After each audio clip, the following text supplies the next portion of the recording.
Welcome to your Thursday morning here on Ramon, Kayla, and Will. We're powered by All Four Seasons Garage Doors as Tennessee Day wraps up SEC Media Days 2023. The hometown team is the final team to make the rounds here this afternoon. Ramon Foster is ready to go. He is ready to say couldn't be my team about 100 times for the next 4 hours. Yeah, there he is, getting the vocal warm-ups done. That's Ramon Foster, Kayla Anderson, Kirby Allen Kirby here live with us from the Grand Hyatt at SEC Media Days 2023. Robert Walsh back at our 104.5 The Zone studios. I'm Will Bowling. A loaded show coming up for you this morning here from beautiful Music City, USA. How are we, everybody? We're good. We're alive. We're alive on this Friday, Junior. We absolutely are. Friday, Junior, it is. Man, I had a rain shower over the house today a little bit. I guess it was just me, around my house. It's all it was, just like my area and back, That's not weird. even across the street. It's always weird when that type I of know. stuff I was happens. like, I felt like we woke up this morning. There was no rain. It was actually light out for the most part. Yeah, it's nothing but, I guess, a little rain sneeze is what that Randomness. was. Rain sneeze, considering that it rained so much over the last couple of days. Just had to get it out. Get it out. That's There we all go. it Rain was. sneeze. Rain sneeze. Really?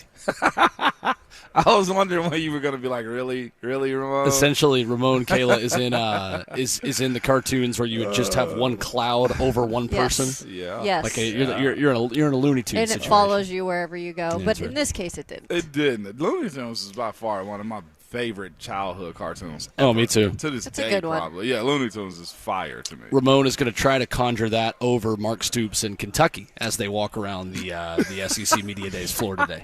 That's all. You're folks. trying to rain on that parade all the time. You hear my EBD, that's all, folks.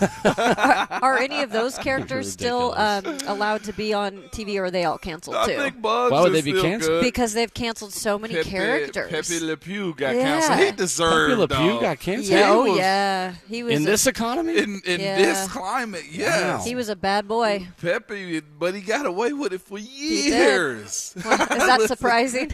Yeah, I mean, That's right. We've talked about this. We have. Remember, like Pepe, We've talked about he, this. he doesn't understand two letters. No. Those two letters are N and O. Pepe keep N and going. O. Yeah. Oh, okay. Yeah. There you go. Yeah, there it is. Well, the kids are still asleep. It's the summertime. We can have this type of conversation right Yes. now. The Well, isn't cartoons the now sum- are okay. Okay, yeah, It that's fair. still is the Summertime. summertime. Yep. No, I was going to say, Oh. yeah, that's fair. Don't schools start like next week? It's like August 1st. Goodness sakes. Yeah, right around the corner. Dang. August 1st. That's yeah. crazy. That is ridiculous. Yeah. Yeah. What? I didn't go to school till like September 13th. What? Yeah. Wait. Yeah. How I was did- in school a long time ago, Oh, my though. God. Other regions. For other I'm than talking the about South. like grade school. And Yeah, stuff. no. Yeah. In Pittsburgh, For sure. my boys didn't go to school till after Labor Day. Yeah. Gosh. Yeah. It's changing. Kirby, you too. unbelievable. Kirby Allen Kirby said the same thing after Labor Day. I wonder is it Goodness just the sakes. South because of the weather allows you to go back sooner? I don't know. It had to do with Kirby Allen it all Kirby. has to do with history. Crops, farmers, kids trying to get their stuff in. So what schools would do in Tennessee would start early, and then tobacco has to be cut in September, and they would take a 2-week break way back when to allow the farmers' kids to help their families get their tobacco into the barn, and then they would come back to school. I know it's This is I love it when we get a history lesson from Kirby anytime, but too. before 6:15 in the morning, getting a history lesson from Kirby Right? Allen Kirby. I'm talking. It's fantastic. And for the record, they ruined Looney Tunes. They- The modern day, they're You can't do I that. haven't seen pathetic. it How do you modern day. ruin Looney Tunes? you let woke folkers Oh, get in okay. there and All right. Yeah. There we screw go. it around. Kirby Allen Kirby. Folkers. I had In an the shadows in-depth this morning. conversation about tobacco farming this past weekend, too. I did. I did.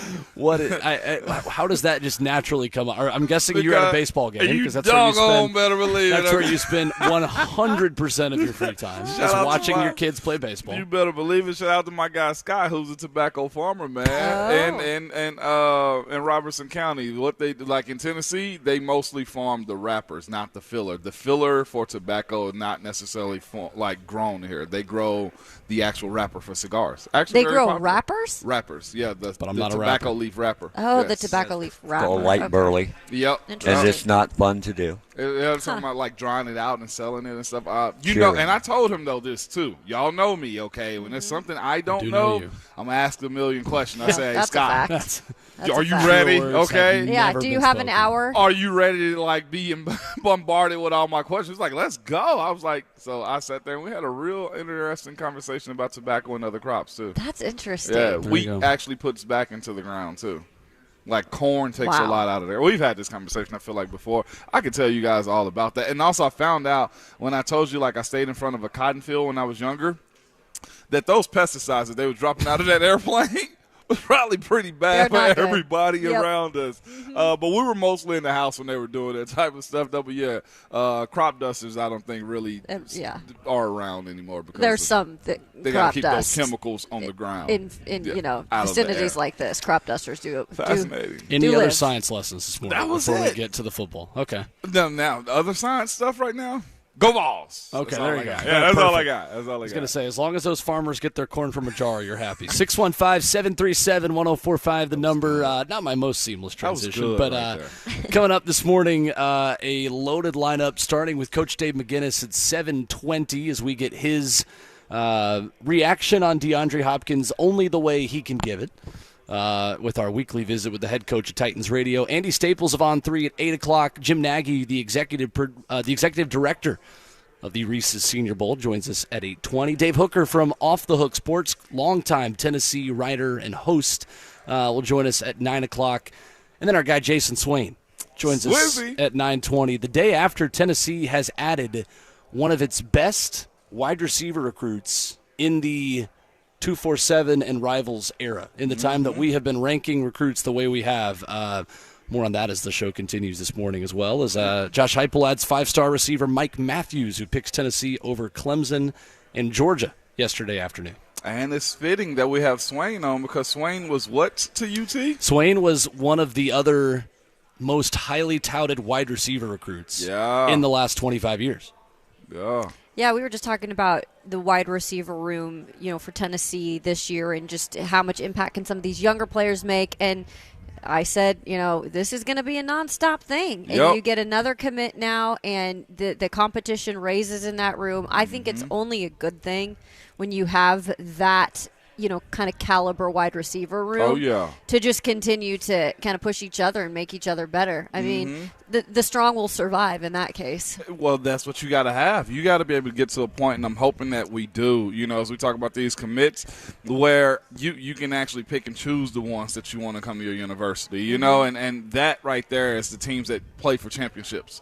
Ohio State, they got the pick of the litter, okay? Georgia does right now. Alabama does. I'm not sure if USC is at that point yet or, heck, even Clemson, because the fact that we pulled this kid from Clemson is a telling sign of how it kind of goes when you're a team that wins and got the spotlight. So hopefully we can keep that on us. 615-737-1045, the phone number this morning if you want to jump in. Mike Matthews, the highest-ranked wide receiver that has committed to Tennessee since Dayrick Rogers, Ramon Foster. Oh, yeah? Really? Mm-hmm. Are you serious? Yeah. God, dog. Highest-ranked recruit that Tennessee has added at wide receiver since Dayrick Rogers. The ones before that, James Banks was in there. God, Tennessee man. legend on, a 4th and 16 in Tuscaloosa in 5 overtimes. And then you've got Robert Meacham as well, who is the other highly touted wide receiver recruit from back in the day. He proved he panned out the way you needed a guy like him to do. As far as Meacham, first-round draft pick. Rogers, not as much. I mean, Dayrick, if he could have stayed on the field, Yeah. that guy would have been a long-time pro. and he got some. What was the Colts? He got some Yeah, burn he with the was Colts in and Indy for a everything. little bit. Did Yep. he have to go supplemental draft? I think he did, actually. Yeah, I think he did, because he was at Tennessee Tech. Yes, Yeah. he did. He went Uh-huh. to Tennessee Tech, Golden supplemental Eagle. draft. Shout out. And then, of course, our highest prospect didn't even finish at Tennessee, too, if I'm not mistaken. Running Bryce back. Brown? Bryce Brown. I remember the Bryce Brown days very well, man. I don't at all. Oh, my gosh. I don't at all, He was on Will. the cover of the Athlon magazine, I want to say, that year. He was our Army All-American. He was the number 1 recruit in the country. Yeah. And he was Kiffin's first big coup to Tennessee. Mm-hmm. And then Kiffin has since stopped recruiting high school players that are that good. I have a question. Tim Hall asked a question. Was Dante Stallworth up that high, too? He's not. And I'll say this, too, about Tennessee recruits and legends that everybody know and love. We don't have a bunch of those high guys that, like, you look at down their rosters like, God, that guy. You have a lot of developed guys that Tennessee's had over the years. Like, of course, Eric Berry is in that conversation. But to say Khalil McKenzie did what you wanted him to at Tennessee, played well, but wasn't the first-round draft pick. Same go for Gerald Riggs and Michael Munoz and Jabari. Mm-hmm. Like, you'd be fascinated. Who are your top-rated guys? All that being said, Mike Matthews, who commits to Tennessee yesterday out of Parkview High School in Lilburn, Georgia, the 9th highest commit in the 247 era for Tennessee football. Wow, that quick. So since 247 Sports started ranking recruits, this is a top 10 player to ever commit to Tennessee. So significant for the Vols last night. As Josh Heupel in Tennessee will make the rounds today, we will keep you updated on that all day here on The Zone, 6 a.m. to 6 p.m., where you can join us. And here in hour number 1, when we come back, we revisit our conversation with Tony Barnhart, Mr. College Football, who takes us through the SEC headlines here at SEC Media Days, and if we have sounded the alarm on the end of the Alabama dynasty, perhaps a bit too soon. Coming up next, right here on Ramon, Kayla, and Will.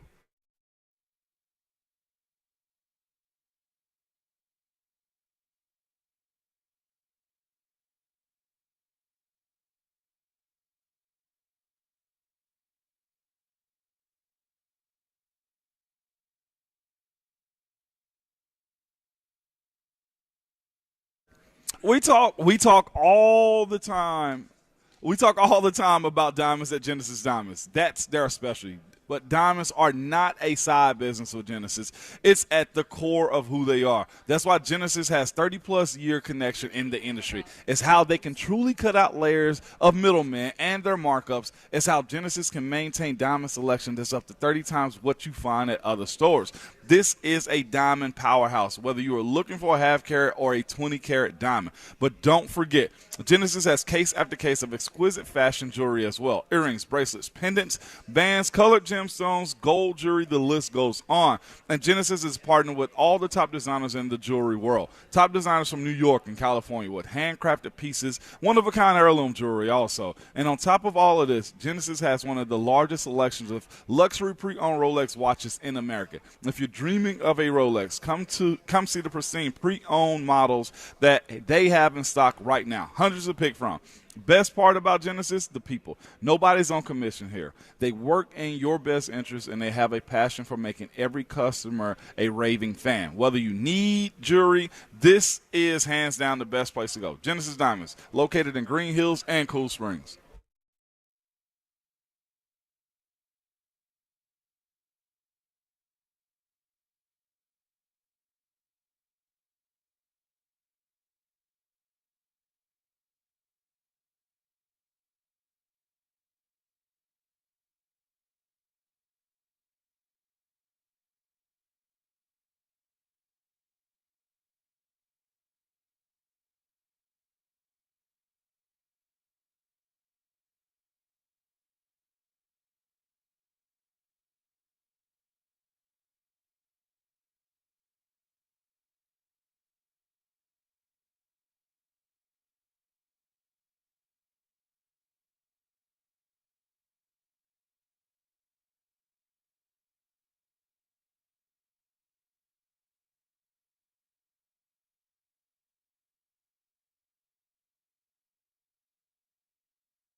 Thursday morning on Ramon, Kayla, and Will is powered by All Four Seasons Garage Doors, live from SEC Media Days 2023.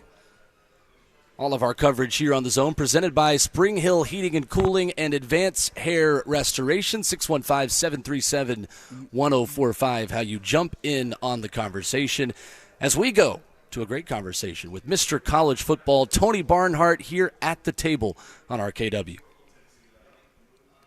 We're pleased to be joined this morning at the table by Tony Barnhart, Mr. College Football, who, of course, you're here with Coach Doug Matthews here on 104.5 The Zone. Tony, welcome. How are you? Doing well. Let's get his mic on. There we go. There we go. Oh, let's try that again. Here, hold on. Different mic. Kirby Allen Kirby's got us. So Matthews must be running the board here. Kirby Matthews is his name?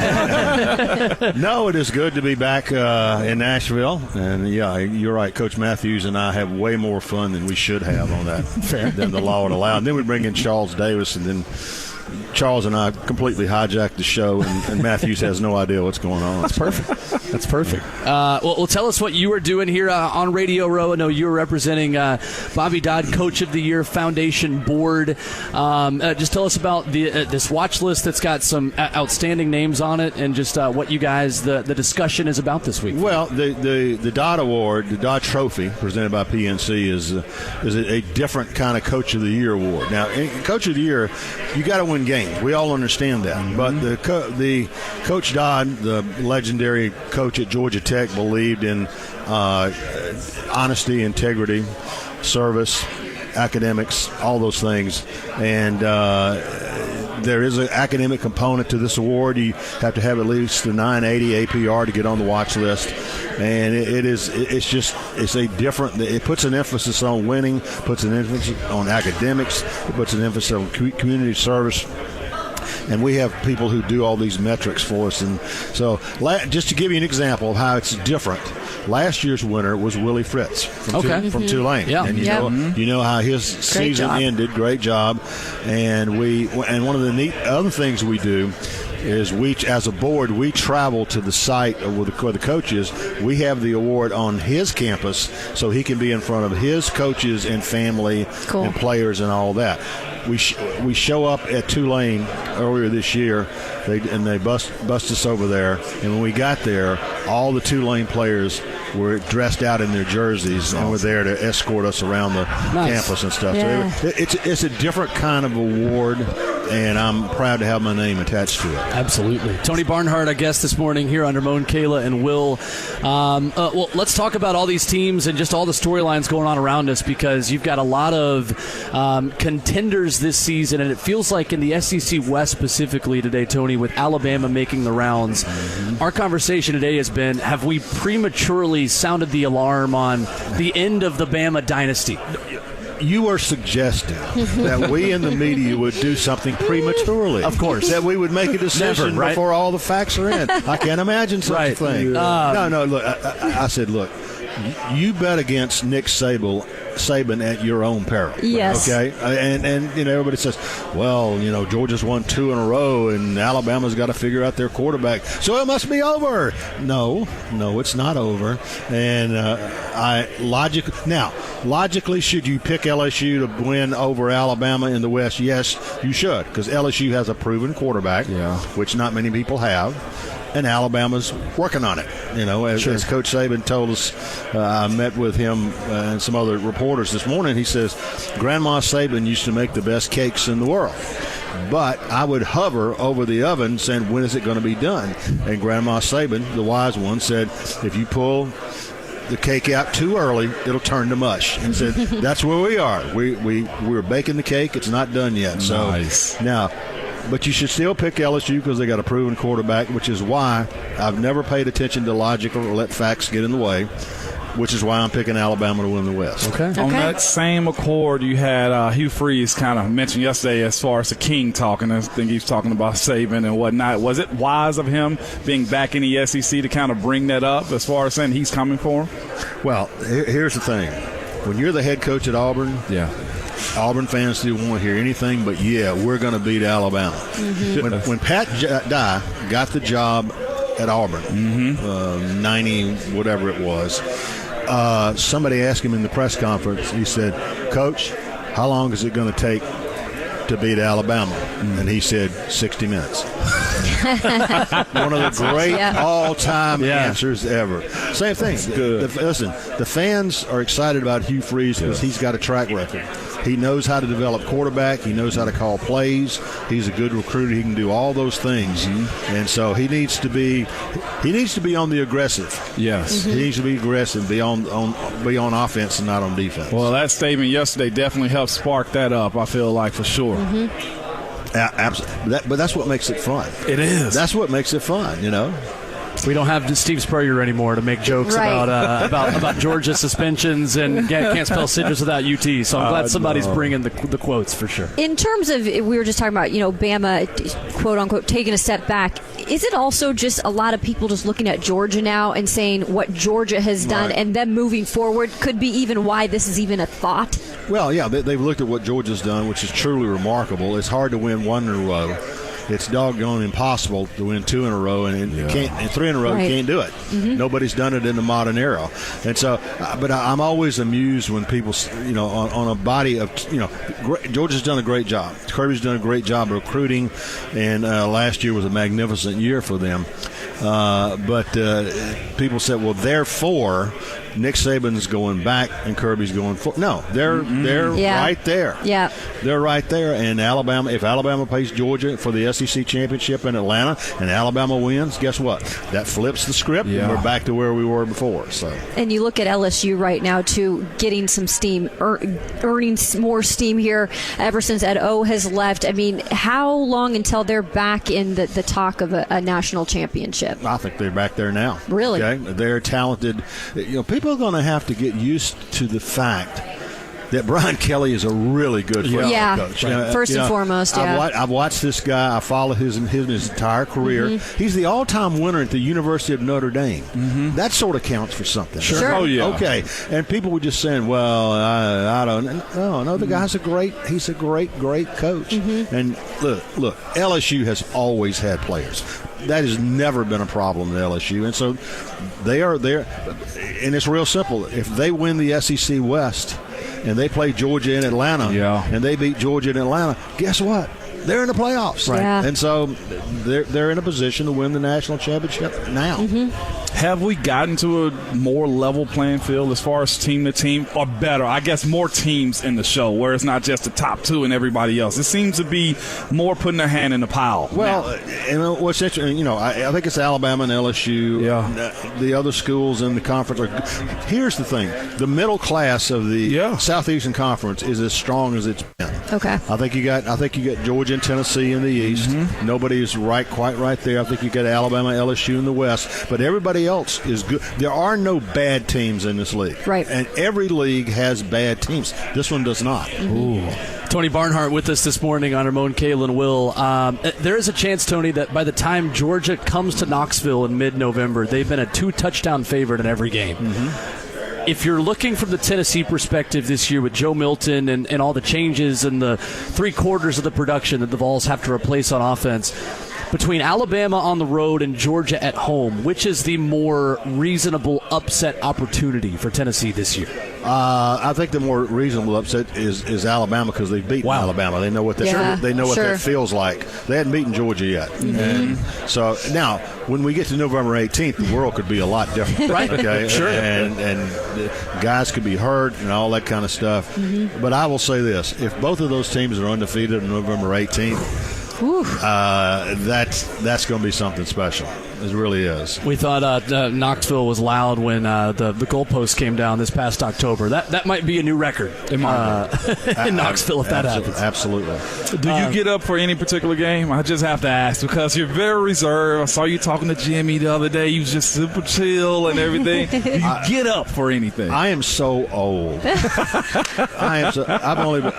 is my 46th year of covering football in some respect. Awesome. Well, I started when I was two. You have to understand. There you go, right? Start them young. No. To answer your question, I do. Yeah. I do get up for if you don't get up for the big games, when you have these incredible opportunities to cover these games, no, you need to go. You need to go bag groceries at Publix or something. Absolutely, like Messi. Shopping is a pleasure for sure. Absolutely, but yeah, it's so much fun. You know, last year when Georgia played Ohio State in the Peach Bowl in the national semifinals, you knew it was going to be a great game. You knew it was going to be a great game, and the way that it ended gave Georgia a chance Stroke to of win. midnight. Oh, it was I had three of my fraternity brothers there with me that traveled with me to different places, and what had happened is I'd basically written my story with Ohio State winning. Yeah. I mean, they led the whole second half and on and on and on, and then Georgia wins the game. And, and my boys had to wait on me because they know when that happens, the story that I had goes out the window. We start at ground zero, and that's what I did. Tony Barnhart been our guest here on Ramon, Kayla, and Will. Tony, before we let you go, tell us about your upcoming book, The 19 of Green. In the fall of 1970, I played on the first ever integrated football team at my high school. Cool. You guys are much too young to remember what it was like. But this will shock you, but in the South, they drugged their feet on integration. Right. Yeah. And the courts told the state of Georgia, you will completely, thoroughly, and without question, integrate the schools. So I grew up in a place called Greensboro, Georgia, which if you're in Atlanta, you get on I-20 going to Augusta. When you're halfway there, you'll see the sign for Greensboro, Georgia. Greene County High School. We had a white high school and we had a black high school, and those schools merged, and we're thinking, man, this is going to be cool. We're going to have like 50 or 60 guys, and we're going to have a great team. When spring practice was over in the spring of 1970, we had 19 guys. Wow. That's where the 19 of Green, the title, the 19 of Green, comes from. Greene County High School, 19 guys. We won 7 out of our last 8 games, played for a region championship. But the story about the 19 of Green is not about how many games we won. It's the mere fact that 52 years after we played our last game together, a lot of us are still in touch. You're kidding. The quarterback, Charles Turner, I'm pointing to there right now. Charles Turner came over from the black high school and became our quarterback. And I asked one of my teammates when I was doing the book, I said, when did you know that Charles Turner was going to be our quarterback? He said, the day he got on the bus. That's the guy. Charles Turner and I are still friends 52 years after we last played together. I have a charity golf tournament. He plays in mine, and he has a charity golf tournament, and I play in his. Awesome. And the book ends, my high school created a ring of honor for people who had done really cool things, and Charles has done really cool things. And the book ends with him, his 3 adult children, his 6 grandchildren, and his wife standing, receiving, going into the ring of honor. Wow. 6 of his teammates showed up for that. That's incredible. There's only 15 of us still alive. And so that's what it's about, and this is my 6th book, and that's awesome. I'm very proud of this one. That's beautiful. Great really stuff cool. with Tony Barnhart, Mr. College Football, with us this morning on Ramon, Kayla, Will. Great to catch up with you. Appreciate it. Always good to be with you. There's Tony Barnhart with us on Ramon, Kayla, and Will, and a great conversation on a number of SEC topics, and a book that I'm adding to my list, guys. Yeah. It looks good. What a story. I mean, and that, like Ramon was saying off air the other day, he was saying, that was 1970. That's not like a long time ago. This isn't the 30s or 40s. This was happening. So it's kind of crazy. I know. It's fascinating, too. He pointed out, you couldn't see it on the YouTube chat. We're on the radio for sure, but the quarterback that ended up being a starter was a white kid from the black school. So clearly some schools were trying to make it happen, but it's real fascinating, though, how stuff broke down and came together, man. You just never know what people's histories and pathway are to their own success. That right there is a telling sign of, 1, why he loves the game, Tony does, and just 2, how the game's progressed and how inclusion and just spreading the game to everybody has impacted in a good way. 615-737-1045, the number, as Tennessee, Ole Miss, and South Carolina make the rounds today at SEC Media Days. Josh Heupel joined by Joe Milton, Omari Thomas, and Jacob Warren. A lot of football games played between those 3 guys, and specifically a guy in Jacob Warren from Farragut High School in Knoxville, Tennessee, a guy who comes back as a sixth-year senior for the Vols. And that was the trend for both Tennessee and South Carolina last year, who had among the most super seniors of anyone in college football, and something both those teams will benefit from again this season. Yeah, no doubt, man. That's part of the game which COVID has impacted it a good bit. And you know what? If they're allowing it, I think I might have gone back for a 6-year also.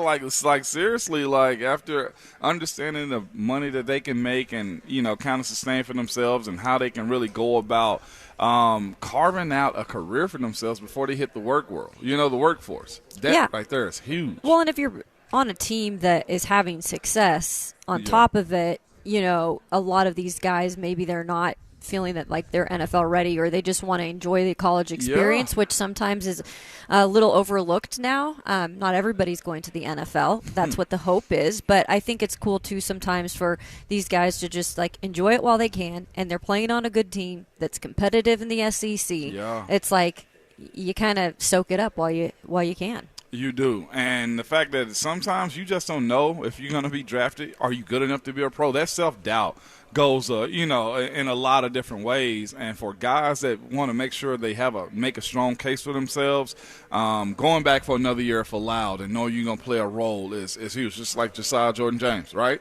Like you get your draft grade back and decide to hop back in. More times than not, if you are a real contributor, you will get another shot and opportunity.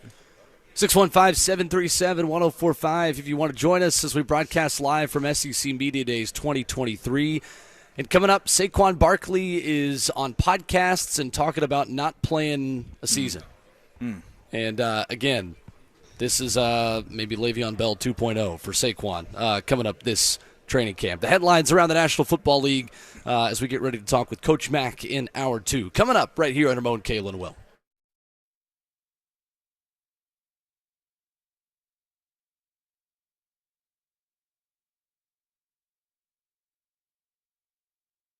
It's Ramon Foster from MyPhDWeightLoss.com. You guys, it is officially the summertime, and if you hadn't got to your target weight that you want to, guess what? There's still time. There's still an opportunity for you to visit MyPhD Weight Loss and get on track with yourself. I told you guys I had goals of mine, and I actually hit those goals, and now we're just continually working to where we want to be and how I want to look, because on average, most female clients lose between 2 to 3 pounds a week if done correctly, and most male clients lose between 3 to 5 pounds a week. This isn't just a normal, ordinary diet. It is something where they can guide you into telling you what's good for you, what's not good for you, the times to eat, the quantity in which you eat. Also, it's really just a lifestyle change to make you feel better. I say it all the time. Working with my PhD weight loss has actually decreased my inflammation, have me feel better as far as my overall body, and just sleep also. That's been huge for me. There's something you've been thinking about. Visit myphdweightloss.com. Again, it's myphdweightloss.com. And be sure to tell them that Ramon sent you.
Thursday morning on RKW is powered by All Four Seasons Garage Doors as a dancing Kirby Allen Kirby keeps us on the air this morning.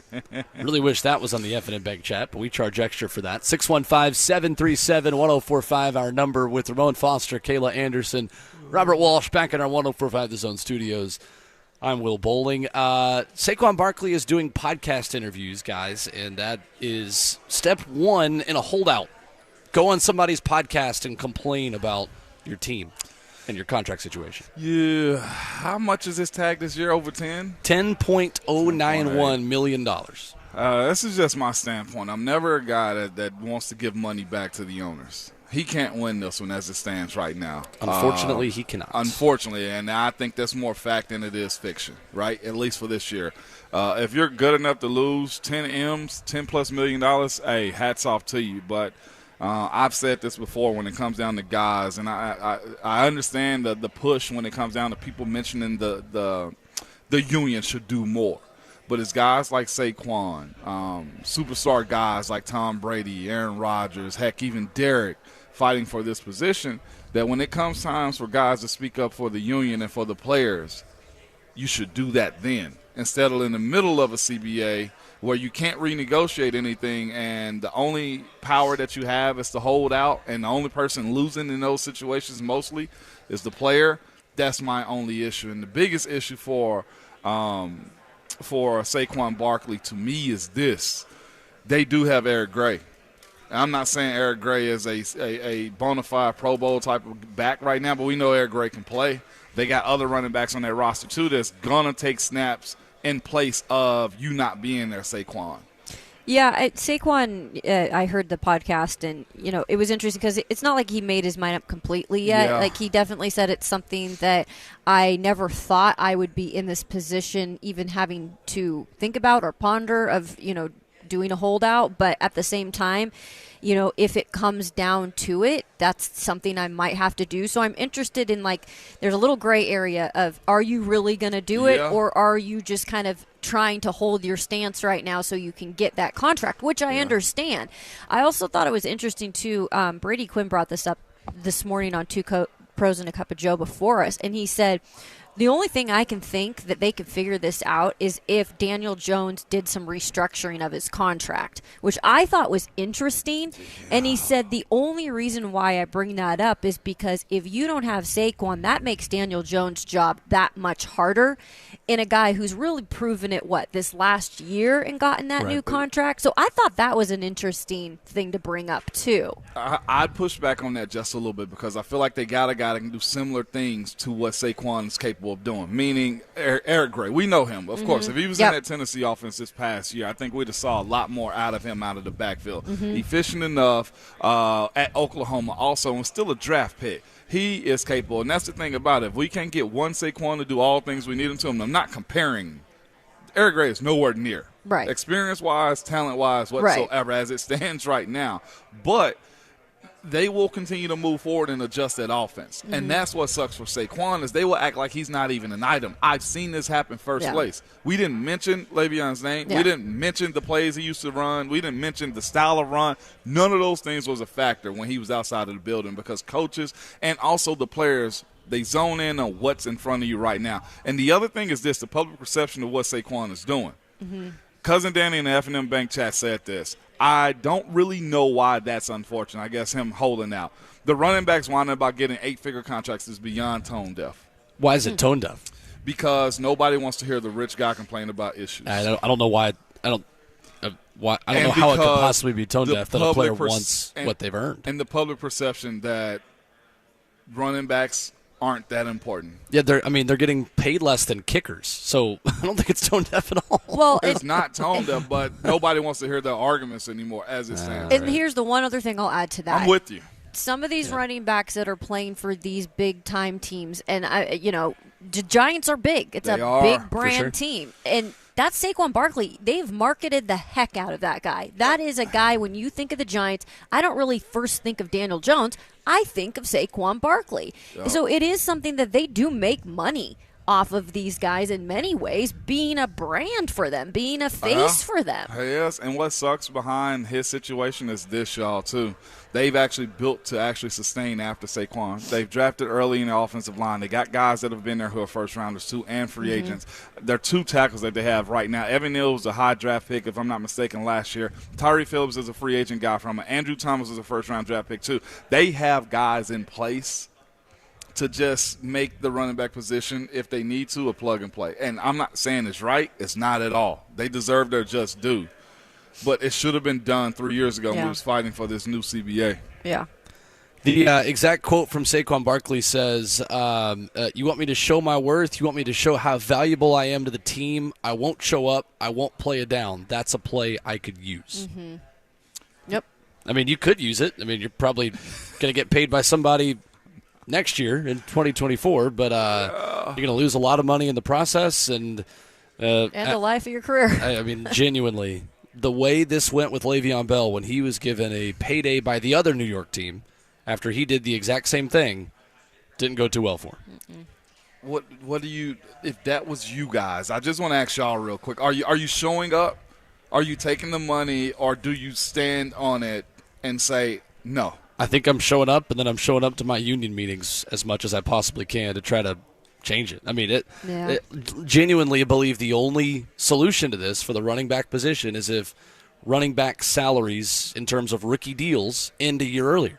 Mm-hmm. Maybe something to fight for. I mean, yeah, well, at this point of my career, if I'm Saquon Barkley, I've dealt with injuries, I've been in and out, and I'm coming off of a year where I was healthy. I kind of want to carry over that momentum, and I kind of want to play for my body, myself, just knowing like I could lose a year and I could never be the same again. And look, I mean, you never know what's going to happen in that year, right? Right. They could win the Super Bowl. He could get hurt again. Who knows? But I think it's better when you look back at it over some millions of dollars and then say, hey, I wasted my whole year, and then who knows what happens after this. I think I'd play. I really do. But like Will said, I would make sure I'm getting involved from here on out in trying to help this position get paid in the future. It's always stick with me because we were the team in the middle of that. You know what I'm saying? Like, yeah, you were. The franchise tag and then the contract conversation. Like, we were in the middle of that, and it did not work out. What happened was the legend of James Conner was born from there. Yep. 615-737-1045, our number this morning. Coming up in hour number 2, ESPN has ranked NFL teams over the next 3 years. Not only do I have an issue on number 1 on this list, I have an issue with where they've rated the Titans quarterback situation over the next 3 years. You'll probably be disappointed in it, too. Coming up next as hour 2 begins on Ramon, Kayla, and Will.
What the heck's going on? 7:01. Good morning from the 104.5 The Zone Studios. I'm Robert Walsh. The Titans are bringing in former Jets offensive tackle George Fant for a workout Saturday. Fant is a converted college basketball player who didn't even start playing football until he was a fifth-year senior at Western Kentucky. Made it all the way to the league, spent a couple years in Seattle. Last year, started 7 games for the Jets. Speaking of the Jets, they're trading Denzel Mims to the Detroit Lions. It is reportedly for a 2025 sixth-round pick in exchange for Mims and New York's 2025 seventh. Jameson Williams' 6-game suspension probably played a part in Detroit's interest. And for the Vols, 5-star wide receiver Mike Matthews has committed to Tennessee. The 6'2", 185 wide receiver from Lilburn, Georgia, chose the Vols over Georgia, Clemson, and USC. Matthews is ranked the number 14 player in the class and the number 4 wide receiver. For all your foundation repair and waterproofing needs, visit USSTN.com. Breaking news at once on your home for the Titans and the Vols. This is 104.5 The Zone.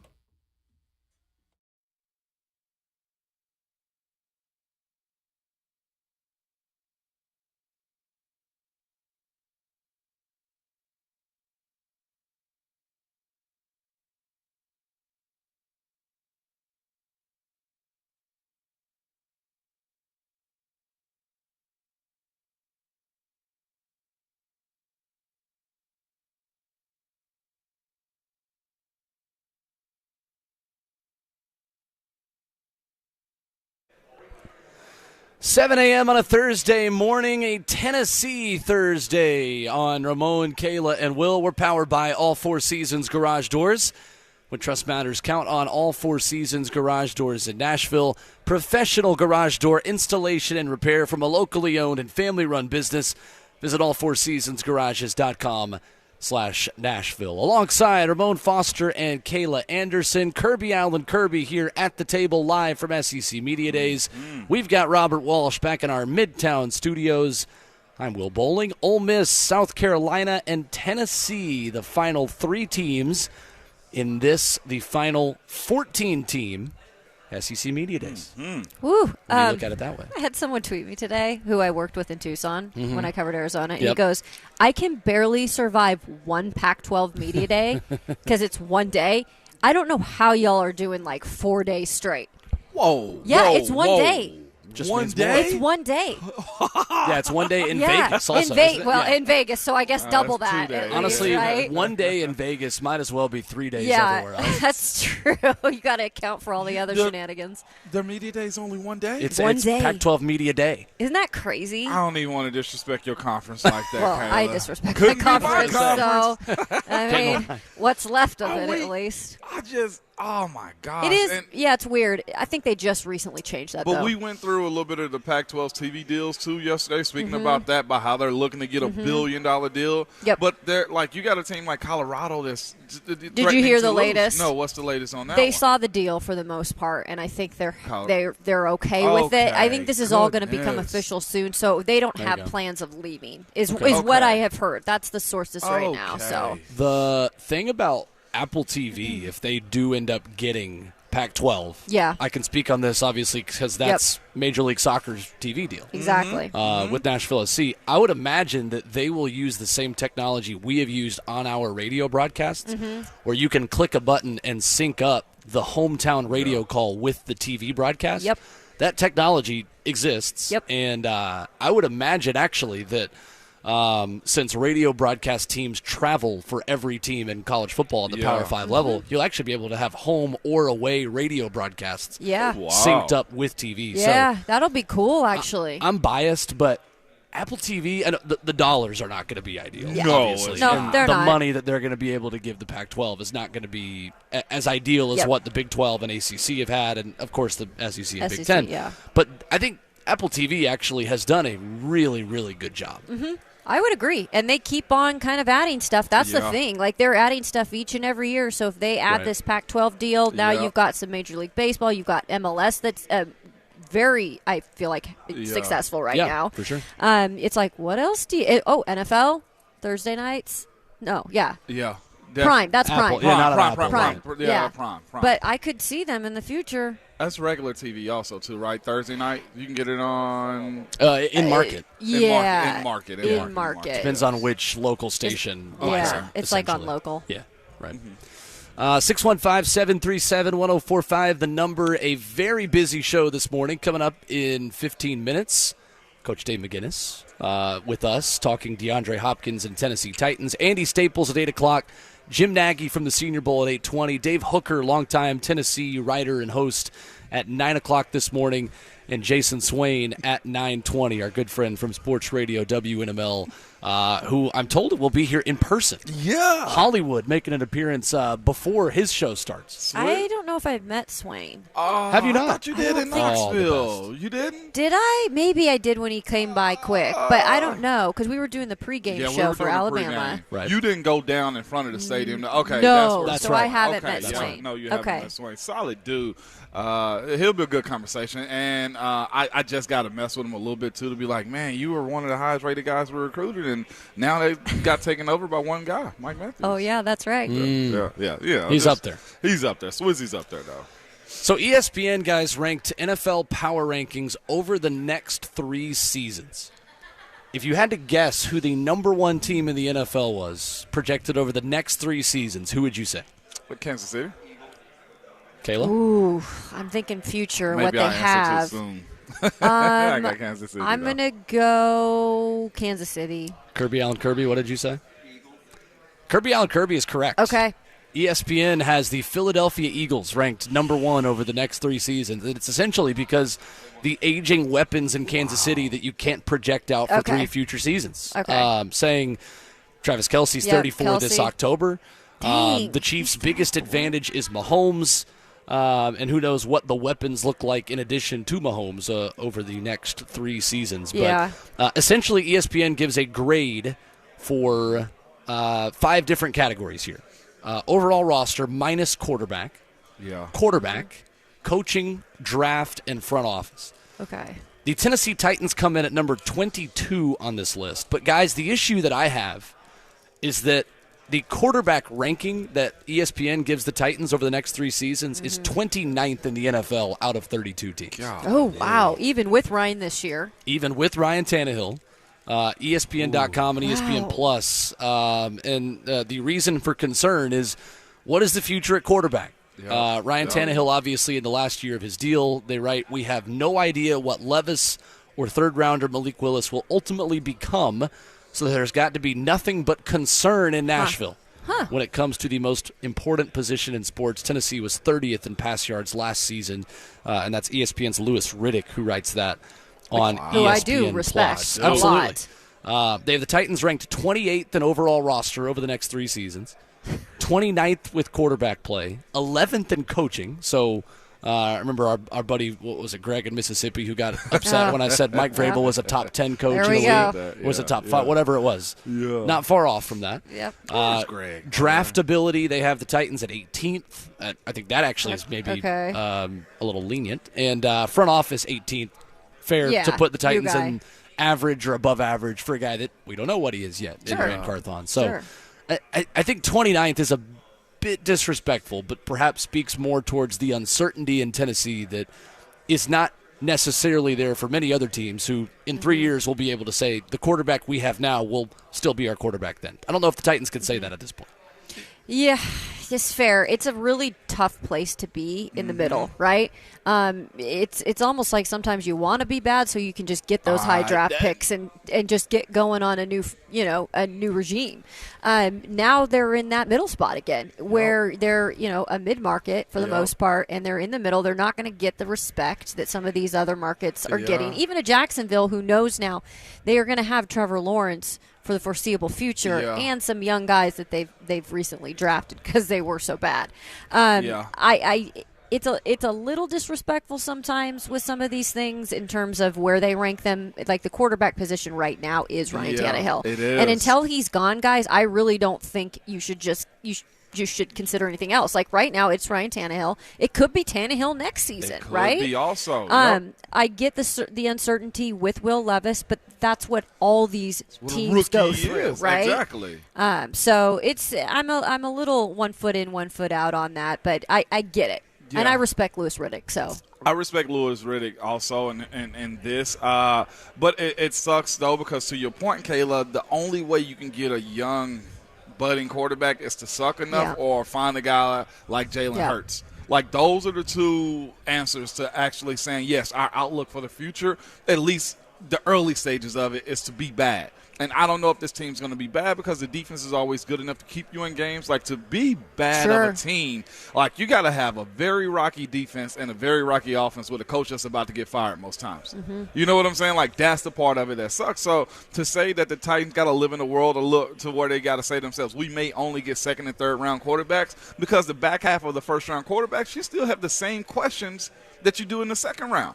The guys that you know and love are the guys that are drafted within, like, the top 10 to 15. Is that fair to say, y'all? Yeah, I think so. After, like, if you draft the 18th overall quarterback, you still say to yourself, well, why wasn't he top 10? Because if he is that good, you select him in the top 10. It's around where Mac Jones was picked. Right. That's what you get. You see, you don't know what he is, right? So it's essentially a second rounder still, or the way they're viewed. One stat that's really interesting in this, the guy that they have the most praise for is Jake Okonkwo. And I've never seen this stat. This is unbelievable. They say in a limited sample of 154 routes, guys, Jake Okonkwo had 2.9 yards per route run last season. That is not only higher than every tight end in the NFL with at least 150 routes, that is higher than every player in the NFL with at least 150 routes other than Tyreek Hill. Wow. Okay, Tyreek Hill is the only player who ran 150 routes last season who had more yards per route run than Jake Okonkwo. Genuinely, if that guy can get a quarterback to throw him the ball accurately, who is protected, and there are weapons around him, Jake Okonkwo has 1,200-yard a season potential in his prime. Now, I don't expect him to be in his prime this season. I don't think that's unfair to say that the superstar the Titans can plan most heavily on in the future, I think beyond Treylon Burks, is Jake Okonkwo number one, and then Treylon Burks second. Yeah. Is he the biggest non-star that's becoming a star that the Could team be. has had? If he backs it up 2 this year. months. Yeah. 2 months. But they knew coming out of the draft, though, in Maryland, they knew he was a versatile player, that they could really, like, see the roof on him or, you know, the potential in him. Yeah. And now it's just like, can he live up or can he now be that, you know? And he's looking to be that. I mean, it clicked last year and you knew, like, okay, this guy could do some big things. Tight end ain't got no roof. Yep. At all. He doesn't. Coming up, Coach Dave McGinnis joins us, our weekly conversation with the head coach of Titans Radio, who explains how DeAndre Hopkins' skill set is unique compared to current and past Tennessee Titans wide receivers. Analysis you can only get from Titans Radio's head coach. Coming up next, as we broadcast live from SEC Media Days 2023, Tennessee Day here on Broadway. And we continue with Coach Mack next on Ramon, Kayla, and Will.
Thursday morning on Ramon, Kayla, and Will, and this music can only mean one thing.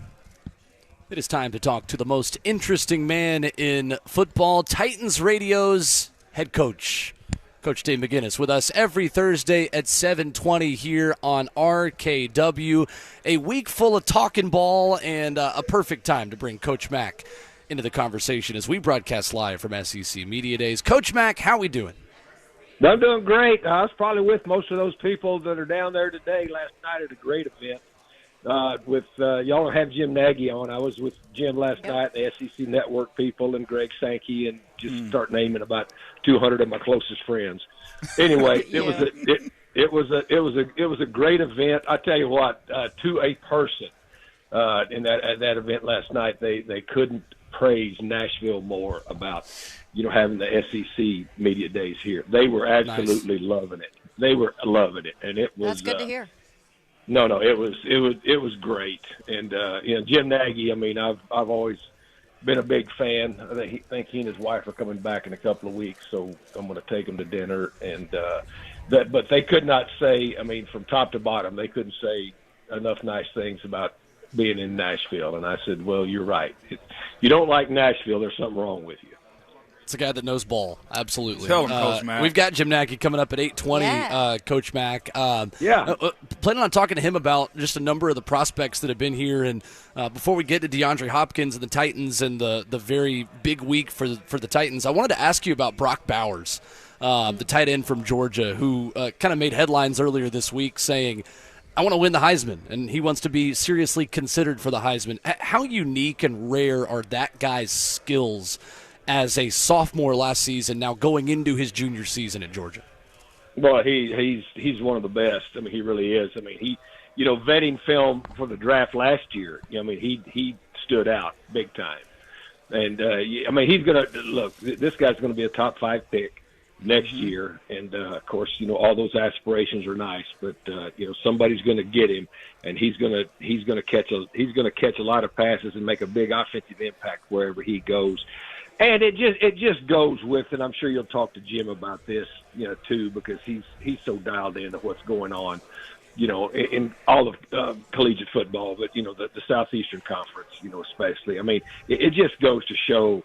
I mean, Georgia guys, it's like I told my TCU people before the national championship game, and they were all fired up, and I was to a point. But then they asked me about the game. I said, you hadn't seen a team like Georgia yet, because they are stacked up like cordwood down there, and he's just another one of them. Coach Mack, I remember you trying to tell us VFLs that before Tennessee played Georgia too. I remember specifically you telling me, said, well, the Alabama game went the way it did, and you told me those exact words then and said, yeah, but you still haven't played a team like Georgia. I really wish I'd listened to you more closely, and I'll be better next time, Coach. Next time Georgia plays Tennessee in November, I'll be better. Well, no, and I do that, completely unbiased. I mean, I just, I study film for a minute, and you just look. But what Georgia does. I mean, Georgia kind of does what happened in Braveheart. They just bring them at waves at you. I mean, they just keep coming at you, and as long as they keep having top 5, draft classes, it's going to be like that. So, but what it does is when you are able to beat a football team like that, then you know that you're getting up into a different echelon. But guys, we all know this. All 3 of you guys know this. Our listeners know this. At the end of the day, this game always comes down to having dudes. And when you've got them stacked up like that, you've got a better chance. Mac, that's the question I have to ask you is about the dudes, man. Just simply because we're at the SEC Media Days, we see some of these players come through. Then Kayla enlightened me that the Pac-12 only has 1 day of Media Days, and I was shocked by that. But when the SEC puts on the show the way they do, I get it why it's 3-4 days long, okay? But when you're in that pre-draft room scouting players, do you first look at the SEC, Coach Mack, or do you say, you know what, just put them in the pool and we'll digest them? You just digest them. I mean, you've got to go. Once you get ready for the NFL draft, you've got to look at all the individuals because. But when you collectively look at it, I mean, it doesn't take long. I mean, all you have to do is be awake when you go to the combine every year, and when you've got 15 players taken throughout 3 rounds from one team. I mean, you're like, okay. I mean, it's just very, very evident. But again, as I say, and I know you guys follow this, and I do too, and we'll start talking about, the Titans here in a minute. But, you start looking at 5-star kids, and people want to poo-poo that 5-star stuff. But now it's gotten pretty intricate, the way they, evaluate high school players now. And you start looking at those 5-star, 4-star, 3-star guys, there's a great majority of them, but guess who they become? NFL players, okay? Yeah. So, I mean, a dude's a dude is a dude is a dude. And that's just the way it is, when you start looking at people. But as I say, all you have to do is go to the combine and be awake, and you can start seeing, who's doing what. And speaking of dudes, let's move over to the NFL, Coach Mack. Yeah. One dude that's name been pretty hot as of late here in Nashville is George Fant. Having the luxury of a guy like that being on the market as they stand with NPF situation, but how you evaluate a guy like him that can come in and help this team with his veteran experience? Well, I'm familiar with him because we drafted Tyler Higbee, in that 2016 draft, out of Western Kentucky. Yeah. And, Fant, I think that was his 6th year. It was the only year that he played football. But we had a lot of scouts down there because, we were pretty high on Tyler Higbee, and that was in that same group. And they came back with and when you started watching him that one year, this dude, he's an athlete. Of course, the whole background with the basketball thing, but I mean legitimate basketball. And a big dude that could move, that you could see that if he wanted to, pursue football, Seattle took a shot on him, and Tom Cable was the offensive line coach there. Very, very legit offensive line coach in the league, and he kept him as a free agent over some other people because he saw in him. He's a big, long dude, extremely long arms, but when you watched him. I mean, he's got feet. I mean, he could move, and then he put on the weight, and you've got a guy like that. And as I say, I give the Seahawks credit and Tom Cable, their offensive line coach, because he said, hey, this guy's got something to him, and so you've got a veteran player that's played ball games in this league, but because of circumstances. I mean, once the Jets drafted Mekhi Becton, that was going to be their guy, but George Fant started playing in there. On both sides for him. So I think it absolutely is worth the look that the Titans are doing with him. And as I said, my familiarity with him is pretty good, just because we were so interested and drafted Tyler Higbee off of that same team. And so through the draft process, and he didn't go to the combine. He was at their school workout day, but. We vetted Higbee really, really closely, and we're very aware of what George Fant was, especially with just 1 year of experience down there. Right. Coach, how long do you feel like it's going to take, once they get into training camp and they're putting guys at that right tackle position, realistically, how long does it take to know, like, okay, this is going to be the dude that's at least going to be here for 6 games filling in for NPF? Well, I think it depends on the individual and what they decide to do. We've talked about this a lot, Kayla, and you guys know this. And for our listeners, I mean, you start talking about reshuffling this offensive line because of what NPF situation. You're either going to move 2 guys or you're going to move 1. Yeah. And so I think that's what they're going to they're going to try to determine that as quickly as possible. I don't think there's any time frame on it. But I think we'll be able to tell, quite a bit about when you start watching first group reps out there in the early part of training camp. And here's the other thing, and of course we never could have predicted NPF's thing anyway. But when you start looking at it, the fact that they are going to have those extended practices before they play the Vikings and before they play the Patriots, that will help in that evaluation process too. That's a great point. Coach, what are you thinking right now when you're hearing about the running back situation in the league and, guys like Saquon Barkley who, are holding out at this point until, they can get the money they want? Do you feel like the significance of the position is only dipping further and further back? Well, I mean, that's the trend right now in the National Football League. I mean, that's what's going on. I mean, whether it's fair or not, that's what's happening right now. Mm-hmm. And that's just the way it is. And the thing that happens is it's a great game, but the business part of the game and the money part of the game and the asset allocation part of the game goes in trends. And right now, the trend is not towards centering everything around a running back. Sure. I don't blame them. I don't blame them at all, because these guys have only got so long to make their money too. But I mean, You've got to be very careful. You've got some instances out there. I mean, Ramon can sit right there. He lived it, with a really good running back there. And Pittsburgh decided to sit out a year and then never, he signed the big contract a year after sitting out, but he never was able to regain, what he was. So anyway, I think it goes on an individual basis, but I can't blame them, because these guys, they're anybody that plays professional sports, your time frame is very, very short to be able to maximize your earning potential. Yep. Coach Mack at Titans Radio with us this morning on Ramon, Kayla, and Will.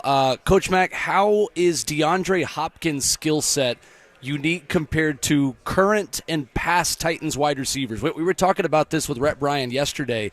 Not only is DeAndre Hopkins reportedly adding a different dynamic to this Titans receivers room, haven't been a lot of guys in a Titans uniform who can do the things that he can do, right? Well, what he is, and of course he's a proven veteran, but his greatest strength has always been able to create viable windows in his route running. Because he's not a 4-3 guy, never has been coming out of Clemson. But I mean, the guy gets open, and he's got the nuance and the ability to create viable windows. And the other thing that has always been unique about him, in my humble opinion, is that he's a very, very physical player, even though he's not overwhelming size-wise. Hand strength, we've already talked about, it's incredible. It really is. I mean, the bear traps that he's got are just really, really different, as hands-wise. But, he can be covered, and you still throw it to him, because he's going to win most of those matchups. And especially, he's very nuanced as far as I talk about creating viable windows. And that's both against man and zone coverage. And the other thing that you'll notice if you really, start watching tape on him is the fact that when he's got the ball in his hands, I mean, he's a hard get down. He's a hard to get down. I mean, people bounce off of him. He brings a lot. Because all of a sudden now, you put him into the mix, and now, as a defensive, I've done it for years as a defensive coordinator. You got to decide, okay, how are we going to live with this guy? When they're moving the chains, and now how are we going to disperse our coverage to be able to take care? Because they've got some viable options now. I mean, he'll make a difference. I'm very, very excited to see how. Kelly's going to incorporate him into this offense, which, again, I keep saying it because I can't go into detail about it because I get to watch practice every day, and that's just part of the deal. I can't talk about it, but it's going to be different. Coach Mack, the only thing that Titans fans are more excited about than DeAndre Hopkins are the opportunity to see Oilers throwback jerseys on mannequins and/or Titans players this upcoming weekend. I can't wait for this, and I'm trying to still fish out like some kind of starter jacket or see if there's like a throwback anything in my parents' house because it's wild, Coach Mack, just how much this fan base now, and it makes sense. It's a beautiful jersey. Embrace a brand that maybe wasn't quite as popular as the Titans rebranded, and you kind of wanted to leave the Oilers stuff behind when the team originally moved here. Well, they never, this team never really wanted to leave the Oilers behind. The Adams family never wanted to leave the Oilers behind, and I give Amy Adams Strunk huge credit. Mm-hmm. I was at that memorial service for Bob Hyde earlier in the summer, and when all of those players came back from the Oilers, Pastorini and just, 8 or 9 others. I mean, that was a very, very close group. I worked for years with Carl Mock, who's the center for all of that team with Bum and that Love You Blue stuff. Look, it's a great guys. I went to Oilers training camp in 1970 down in Kerrville, Texas. When they were down in the hill country, where they had training camp at Shriner Institute. So look, the Oilers. If you were growing up in Texas, the Oilers were a deal. It was the Oilers and it was the Cowboys, and they were two entirely different things. But Amy Adams Strunk, I think, has done a tremendous job of melding these two back together. It's going to be exciting. I am looking forward to that when they put those things on and unveil it. That'll be cool. Coach Mack, nothing makes me smile more than hearing somebody in NFL alumni drop Karl Mark's name. That makes me smile, Coach Mack. Karl Mark, was the offensive line coach with me for several years, and the dude is a dude. Legitimate, old school ball dude.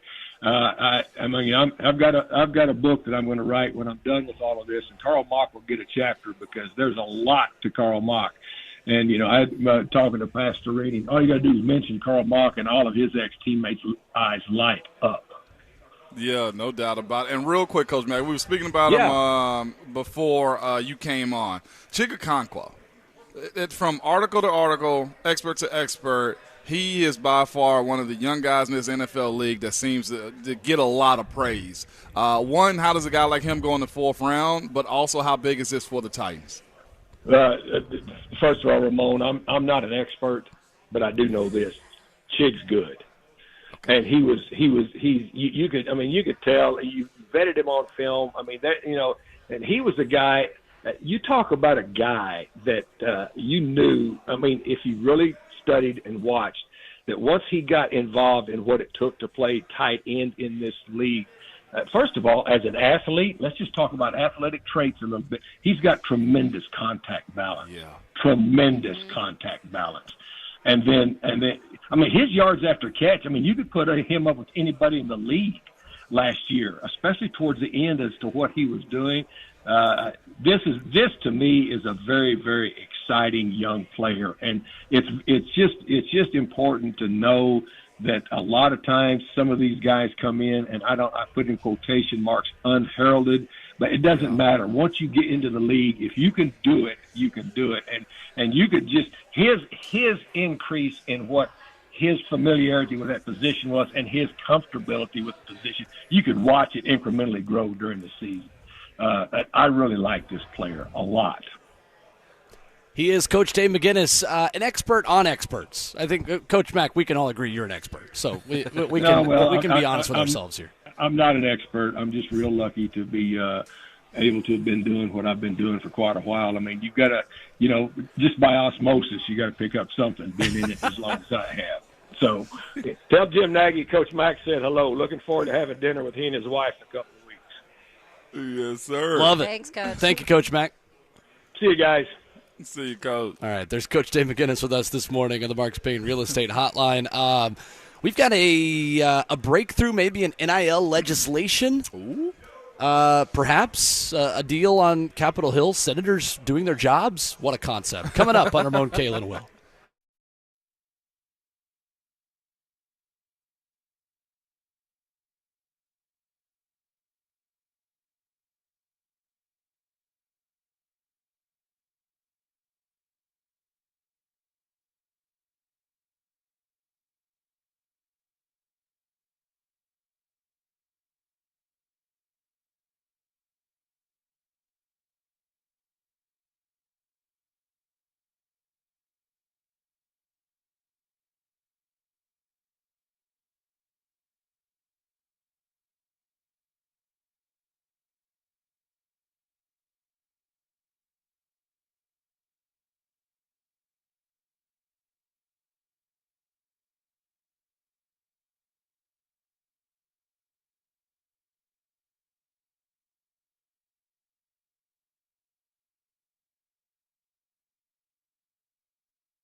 Yep. Thursday morning on Ramon, Kayla, and Will is powered by All Four Seasons Garage Doors. Coming up in 15 minutes, Andy Staples of On 3 will join us. And the week, his new show, Andy Staples On 3, has launched about 3 tables down from us here at SEC Media Days. 615-737-1045 is our number. And, guys, we have a bipartisan federal bill that has been released to the public within the last hour. That is an aim to regulate NIL deals and offer medical protections. The College Athletes Protection and Compensation Act of 2023. A pair of Democrats, one Republican, Richard Blumenthal, Cory Booker, Jerry Moran, convening with this. And, Craig Sankey's asked for federal legislation.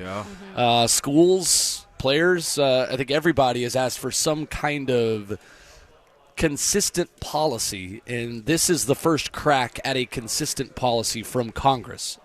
Many things interesting in this that, honestly, to be honest with you, we are reading in real time with a lot of you to look at. But essentially, this would preempt most, if not all, state laws while also establishing a database and affording the association a degree of legal protection.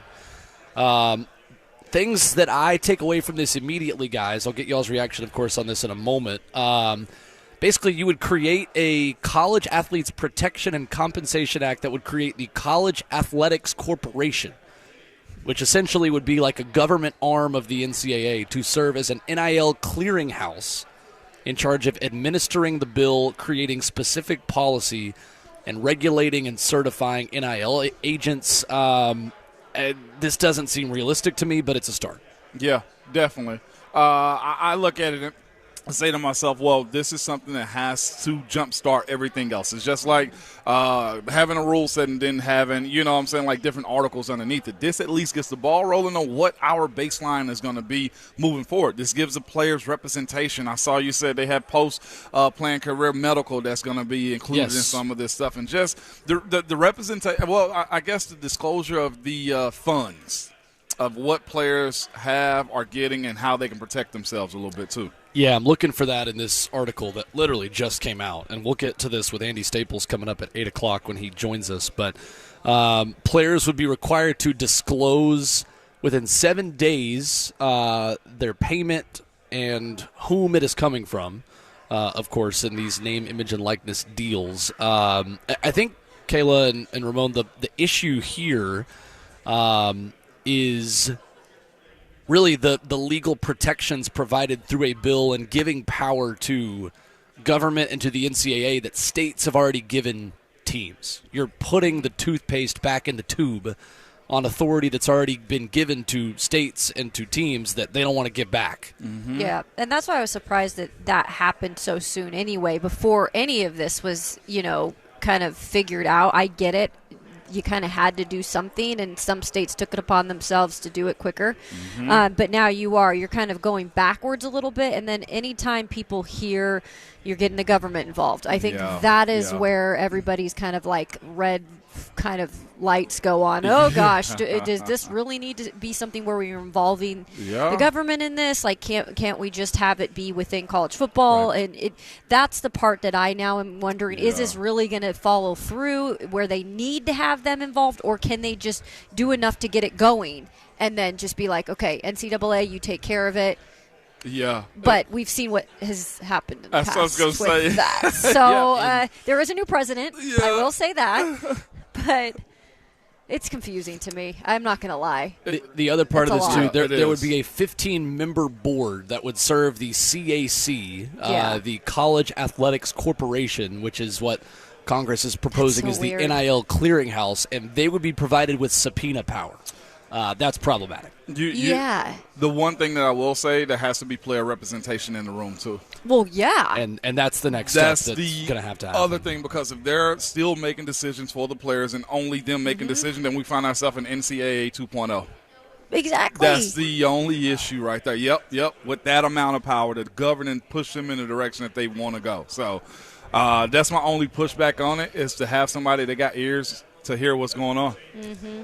Coming up next, a reset of the headlines at halftime of the show on a Thursday morning from beautiful Music City, USA. Andy Staples joins us coming up next. His immediate reaction to Congress's first crack at federal NIL legislation and his thoughts on the quarterback that he has been championing, guys, since the Orange Bowl. Yeah. Who will be here today and won Joe Milton. Andy Staples coming up next at halftime of the show. It's Ramon, Kayla, and Will right here on 104.5 The Zone.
Heck's going on? It ain't even 8 o'clock yet. 7:59 from the 104.5 The Zone Studios. I'm Robert Walsh. The Titans are bringing in former Jets offensive tackle George Fant for a workout Saturday. Fant is a converted college basketball player who didn't play football until he was a fifth-year senior at Western Kentucky. Last year, he started 7 games for the Jets. Speaking of the Jets, they're trading Denzel Mims to the Detroit Lions. It is reportedly the Lions sending a 2025 6th-round pick in exchange for Mims and New York's 2025 7th-round pick. Jamison Williams' 6-game suspension probably played a part in Detroit's interest in Mims. And while we're on wide receivers, the Vols snagged 5-star wide receiver Mike Matthews as he is committed to Tennessee.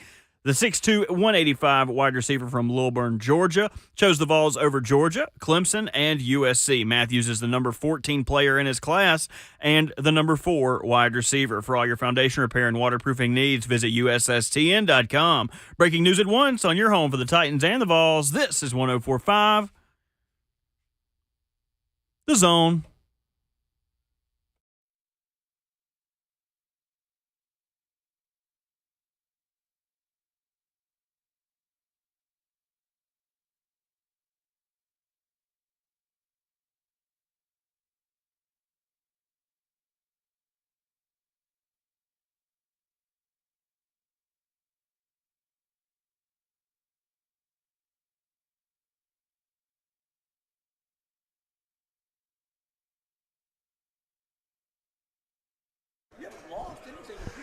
And the show goes on into half number 2 on a beautiful Thursday morning in Nashville, Tennessee. And if you're waking up in Nashville, it's beautiful regardless of what the weather is.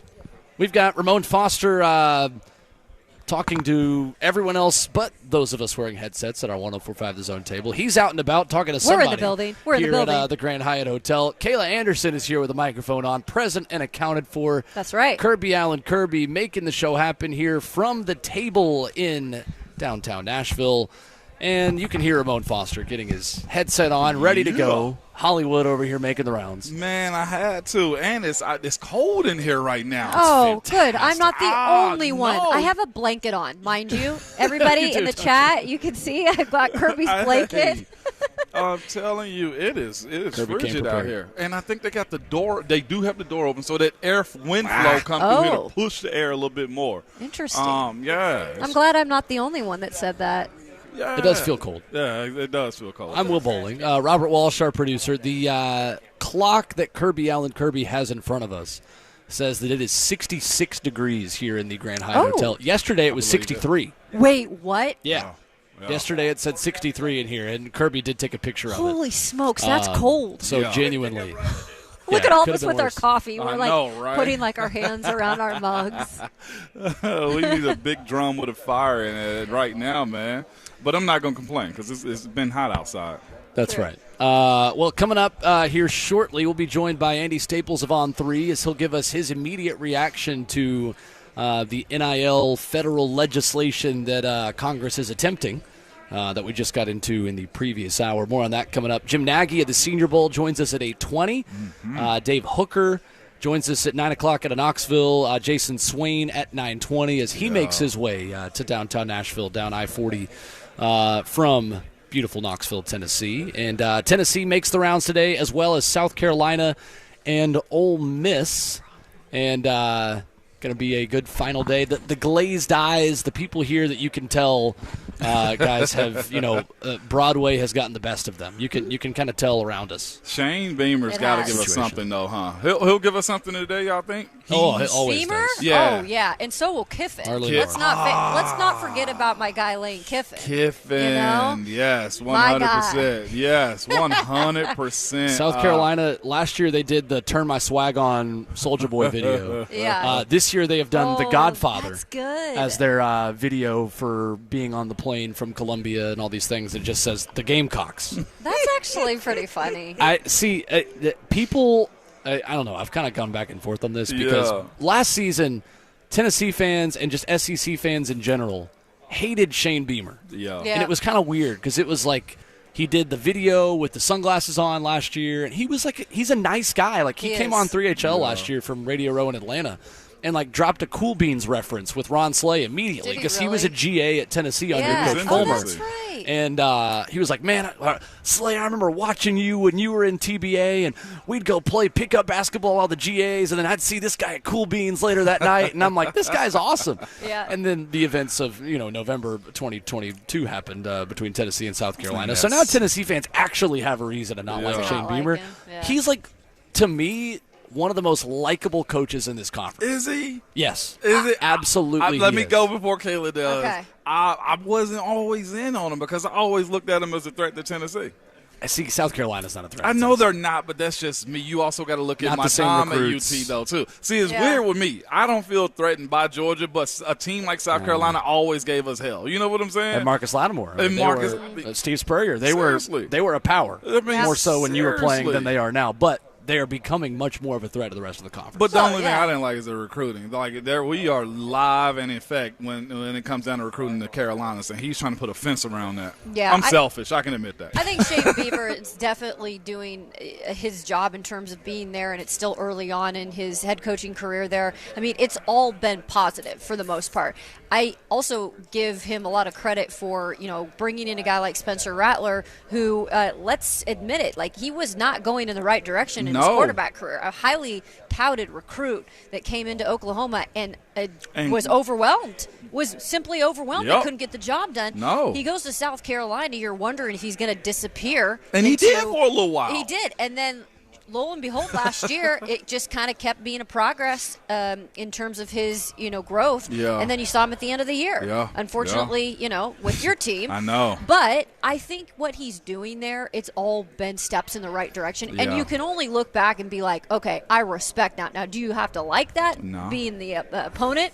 No, not at all. But I think he's doing a good job. A lot of that has to do, too, because he learned under a guy who is a legend, his dad. So, Yeah, that's true too. Beamer Ball. yep. He's got a lot, and we had Brad Crawford on, and he was talking about Spencer Rattler. Perfect timing as he Perfect walks right in front timing of as Brad walks by. As Brad walks by, but he did say that it looked like he was more out than in at Yeah. Carolina before the Tennessee week, and I think they ended up switching OCs and actually got him on the right track. And sometimes that's what it takes, Yep. Yeah, absolutely. a little change of scenery.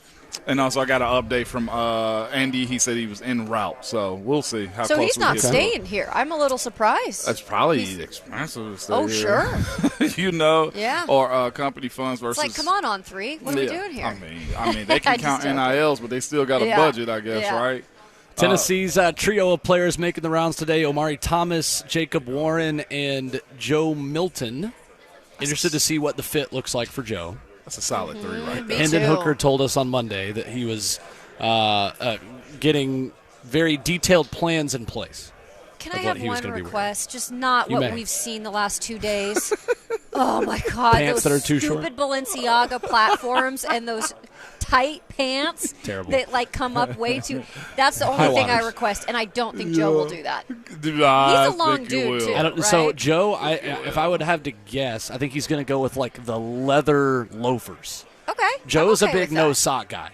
He is, actually. okay He is a with big that. no sock guy. He's going to do like the suit, like a black pinstripe Yeah. suit Yeah. with a chain and like the light black, or like light black. That's kind of an oxymoron. You know what I mean? Like the shiny. The shiny. It's early. Yeah. A shiny like leather shoe. I think Anyway. I think like he puts that. on some spikes. I think he puts on some Christian Spikes? Louboutins. Yes. Who I think he else puts had on some spikes? Christian. Spikes, I man. think the who was it? The offensive Racing lineman from spy, Georgia. track runner. Like The what's other his day, name? yeah, he had him on. Vanderbilt players. What's his name? Ethan. Ethan Barr. Ethan Barr. He had on those team issue dunks. I could tell because Yeah. everybody in the staff had on those Nike lows the other you day. go. When by the way, I'm super impressed by Ethan Barr here in the city. I liked him, too. It was a good interview, good Doing an conversation. internship at Nashville SC. It's With like, Will. when would He you knows hear ball. that? Like, Nose ball. it's like, whoa, I'm just doing an internship, on top of all this other stuff that Yeah. I do. On top of class. But it's interesting, cool. too. He says he stays off campus now. I And I probably would, too. It probably Campus is is totally a under little construction. over Yeah. there. bit- I know. Can't get Well, around. the stadium is, too.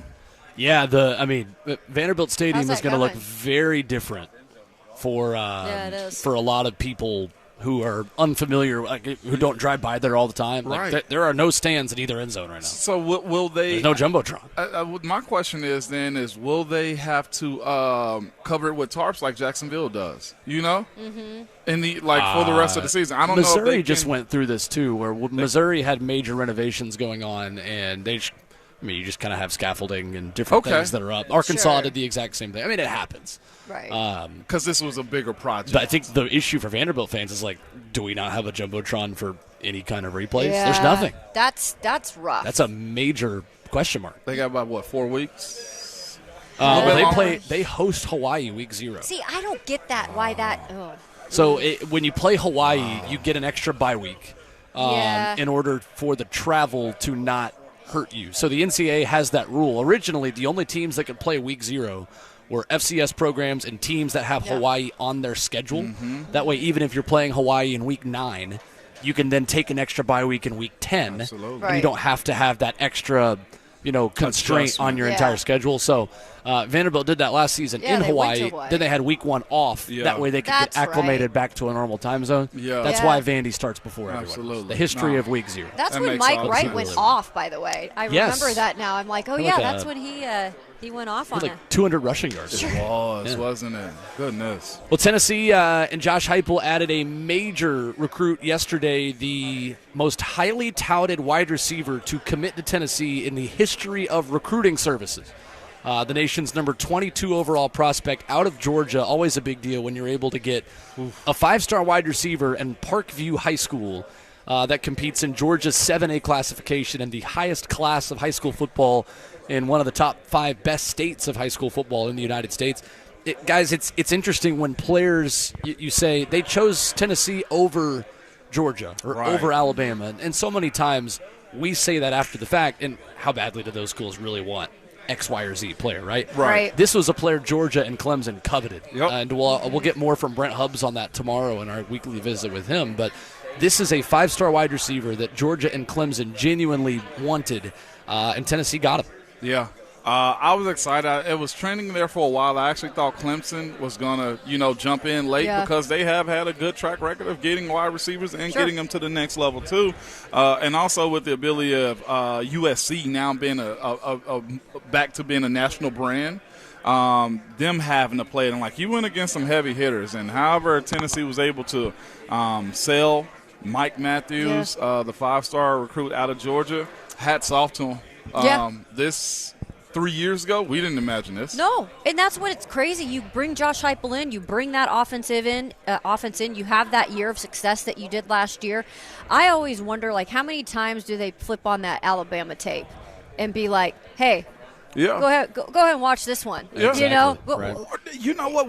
I love that tape too, but that's for here in Hendon. You got to think about the other games, Oh, sure. The Pitt game? Sure. That was kind of significant. It's probably because I was there live with it, but watching them do work was quite fascinating when it came down to how the wide receivers were able to win that game. Absolutely.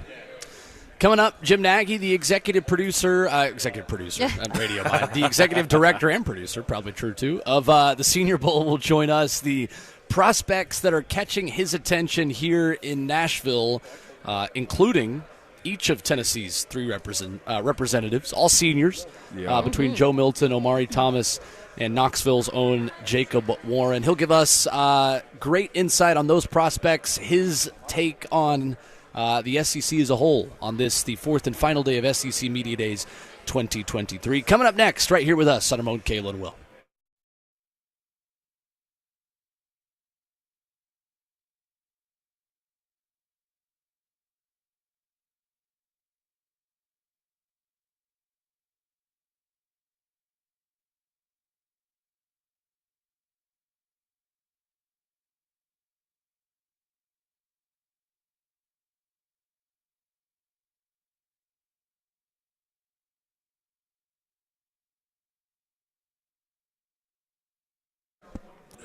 Hey, it's Will Bowling. If you are a business owner or facility manager, you've got a lot on your plate.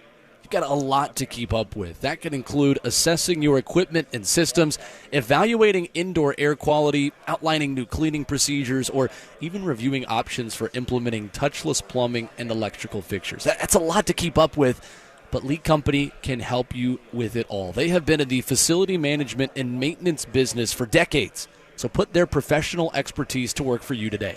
HVAC, electrical, and plumbing, they do it all. So call Lead Company at 615-567-1000 or contact them online at leadcompany.com. You hear me say all the time that Lead Company is all you need, and that's been true for nearly 80 years. 615-567-1000, that's the number you need in your life. If you're a business owner, facility manager, just a homeowner, anything in between, let Lead Company take care of you. Contact them online at leadcompany.com. That's Lead Company, all you need.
Love and happiness. Your Thursday morning continues on Ramon, Kayla, and Will, powered by All Four Seasons Garage Doors, as we broadcast live from SEC Media Days 2023.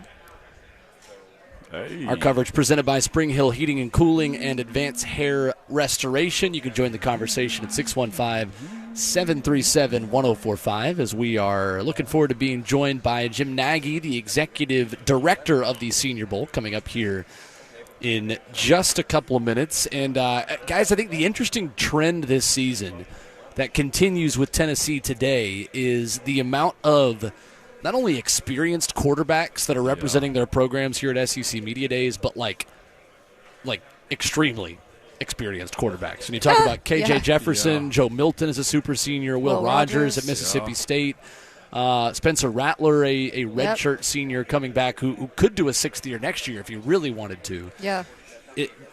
Really, this is one of the last media days, guys, where we'll have super senior quarterbacks making the rounds in the ball. Yeah, because of the COVID stuff. Yeah, because, I mean, there won't be many left the next few years. Yeah, because I guess so this gives those kids 20 years, so 3-4 years of getting into college and getting readjusted to society. You don't have as many players younger who are going to stay for that sixth season. Yep. Yeah. You might have a few, but predominantly you have guys who are 23 years old right now, like Joe, who have stuck around and, get an opportunity to start again. Okay. All right, for sure. Fascinating, man. That's something that I think I wonder how the coaches are going to be able to get back to being normal with being able to, recruit and teach up young kids, because that's the thing, too. Jobs have been saved because of the super senior status. Mm-hmm. That's a real thing, too. Coaches like, let's say, Brian Kelly, have the opportunity to get a young guy that's a transfer between the portal and the COVID year has been something that I think a lot of coaches have benefited from. Like, we're looking at, let's go TCU or Kansas in that situation, or right now Michael Penix Jr. Mm-hmm.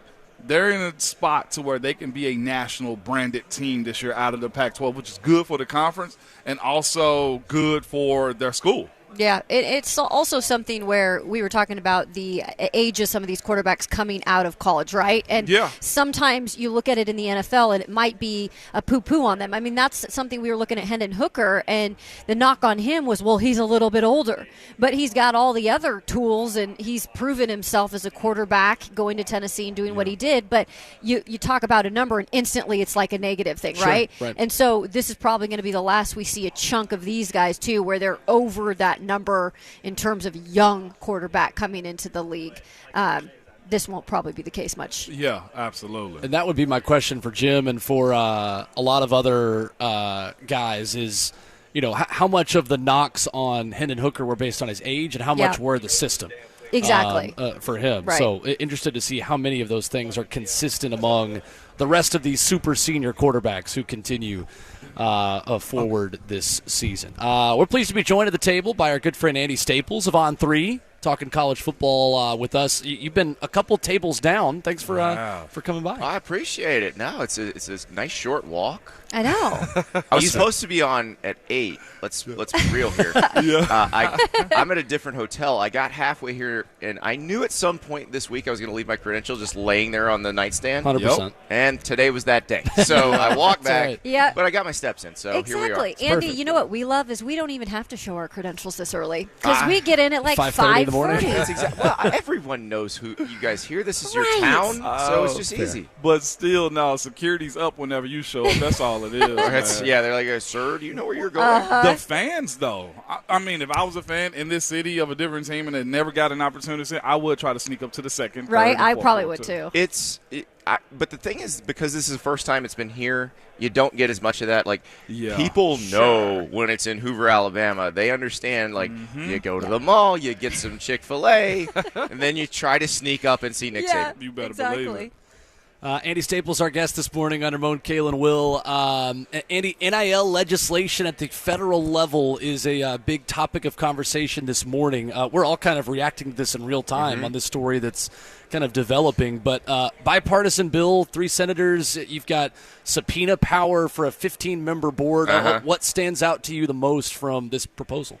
So they essentially want to create a government arm in the NCAA that has subpoena power? Not great. Yeah. Okay, you guys have watched the NCAA operate through the years. Yes. You actually want that? No. Yeah, this is not going to happen. So there may be parts of this they could get through, I suppose. But here's the thing. Even if this got through, it won't change all the stuff they're complaining about. If you don't make a way for people to pay the players for their ability as players, people will figure out a way to do that. You will never stop that. You can keep trying, but it's always going to be stupid. There will always be a competitive marketplace for players. People will always pay the players for being good at sports. And again, I've been trying to tell people this for years and years and years. There's nothing morally wrong with paying someone for being good at sports. In terms of competitive balance, college football has the least competitive equity of all of the sports in the world. So the rules didn't help that. So maybe let this different thing happen and see if that helps that. So, and that's the biggest thing. Like we spoke about it at the top of the hour, is more or less just a conversation of, well, if you're going to do something like that, then it has to be eyes and ears from the players inside the room. Because to say that we're going to make sure everything is all right, well, we gave you guys 50-plus years of making it all right. They're lying when they say they're doing this to protect the players. They're doing this to protect their money. Because they'll hold up that Jaden Rashada thing at Florida and say, well, with the examples of this. I cover this stuff. There are not a lot of examples of that. That was a bunch of incredibly stupid people doing something dumb. Like, very few times has this happened. Usually, they make a deal, the dude gets paid, everybody goes on with their lives. Everybody goes on with it. And that's what's so fascinating about having the ability to be a part of something that's in real time right now. It's so many different adjustments, Andy. And again, we joked about it yesterday. It's like, you know what? It's kind of funny watching these guys come in with diamond-studded necklaces now. When you used to hide that on campus, like going to campus parties, anywhere but something official. You couldn't wear it. But now, guess what? Lay it all out. Well, now you got Rand Paul saying you got players driving Bentleys like rappers. Well, who cares? Exactly. Like, you're Rand Paul. You're a Kentucky senator. If that helps the Wildcats win the NCAA tournament, you should think that's a good thing. Talk about his basketball team that they're doing it. Well, that's the funny thing is, like, the complaint was like, well, these guys are going to become rappers. Meanwhile, the Kentucky basketball team is practicing at Drake's house. Right. The irony of that. Right. It's unbelievable. Look, how much did John Pelphrey get paid for not winning games as a coach, as a head coach? Like, John Pelphrey should have been paid for what he did as a player. He was unforgettable. So it is fascinating, though, Andy. But you guys, man, with this on 3, like, how big can you guys take this? And now you guys are really becoming, like, the valuation aspect of what you do and how guys are looked at. It's fascinating to me. Yeah, it's interesting. So the founder of our company, Shannon Terry, was the one who bought Rivals out of bankruptcy and turned it into a huge thing. He then sold that to Yahoo. He created 24/7. He sold that to CBS. He creates this. And every time he's made a new one, he's taken the foundational pieces that worked really well and then kind of added a new twist based on the time he's created it. And right now, with NIL being so new, dominating that market, dominating the coverage of that market, is a really smart way to just become a bigger company fast. And because that's what people are going to want to know. And, here's the thing. We're going to have to change as that NIL. So let's say that congressional bill passes. It will change the way this works. But it's still going to be a major factor in college athletics because, like I said, it won't actually change what they're doing. So it'll be something we need to cover. And that was the thing I found interesting. My previous job was at The Athletic. We covered NIL a lot too. But On3 and The Athletic were the only ones covering NIL, and On3 covers it a lot more than anybody else. In depth, And I thought that was interesting. And, my show's not going to be all NIL. We're not going to be talking about congressional bills all the time. But we understand where it fits into the marketplace of the sport. And so the other thing for me that I've really enjoyed is everybody covers college football, the whole company. So it's always been my favorite sport. So I don't have to, I've been at SI, I've been at The Athletic. We're really good writers that cover the NBA and cover the NFL. I don't have to compete with that. I've got people who love college football, and that's what we're talking about. And it's so big now. I mean, the game of college football has always been, I think, a big thing. That's why these players are getting paid now. But it's just taken it to the next level. I mean, the ratings are always through the roof, and then you've got the SEC, man. And the SEC, 4 days of media days, not 1, not 2, not 3. We got 4 here.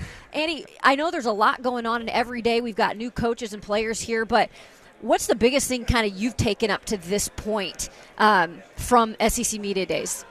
That the Nick Saban with a problem to solve is the most dangerous kind of Nick Saban. I was just going to Alabama came in, and it wasn't this fake, Nolan Smith from Georgia last year saying everybody thought we'd go 5-7. Nobody thought you'd go 5-7. And so, like, people are really doubting Alabama. I don't know what's going to come out later today if the people are going to pick LSU or Alabama to win the West, but I imagine it's going to be fairly split. And everybody would pick Georgia to win the league. So if you're Alabama, you're like, hey, y'all have just forgotten about us. Did you notice that we're still signing number 1 classes? Sure. Did you notice we're still producing first-round draft picks? Like, this ain't changing anytime soon. Yeah. And so I'm excited to see that. And I've always felt like Nick Saban is better coming off a year that they didn't win a national championship. And it's hard. I mean, that's the hardest thing. And we talked to Kirby Smart about that. It's so hard when you've just won everything. Right. Your young people think that's what everything's supposed to be like all the time and don't understand the work it takes to get there.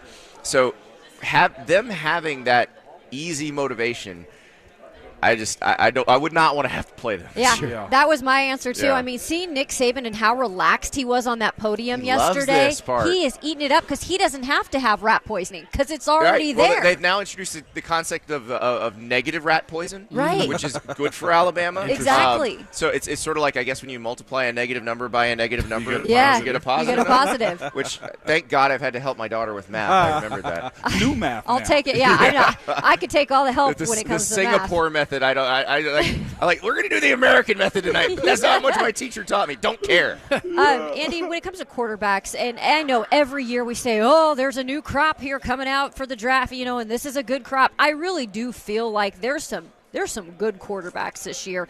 We've got Joe Milton, who's coming here today.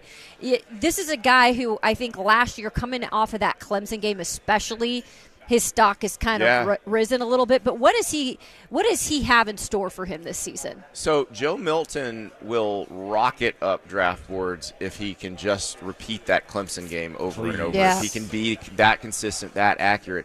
The thing is, it's unlike Anthony Richardson, who there wasn't a lot of information and not a lot of tape on. True. There is a lot of tape on Joe Milton. And a lot of that tape is him using that howitzer attached to his right shoulder to overthrow people. And so the thing is, people grow, people change, people adapt. Yep.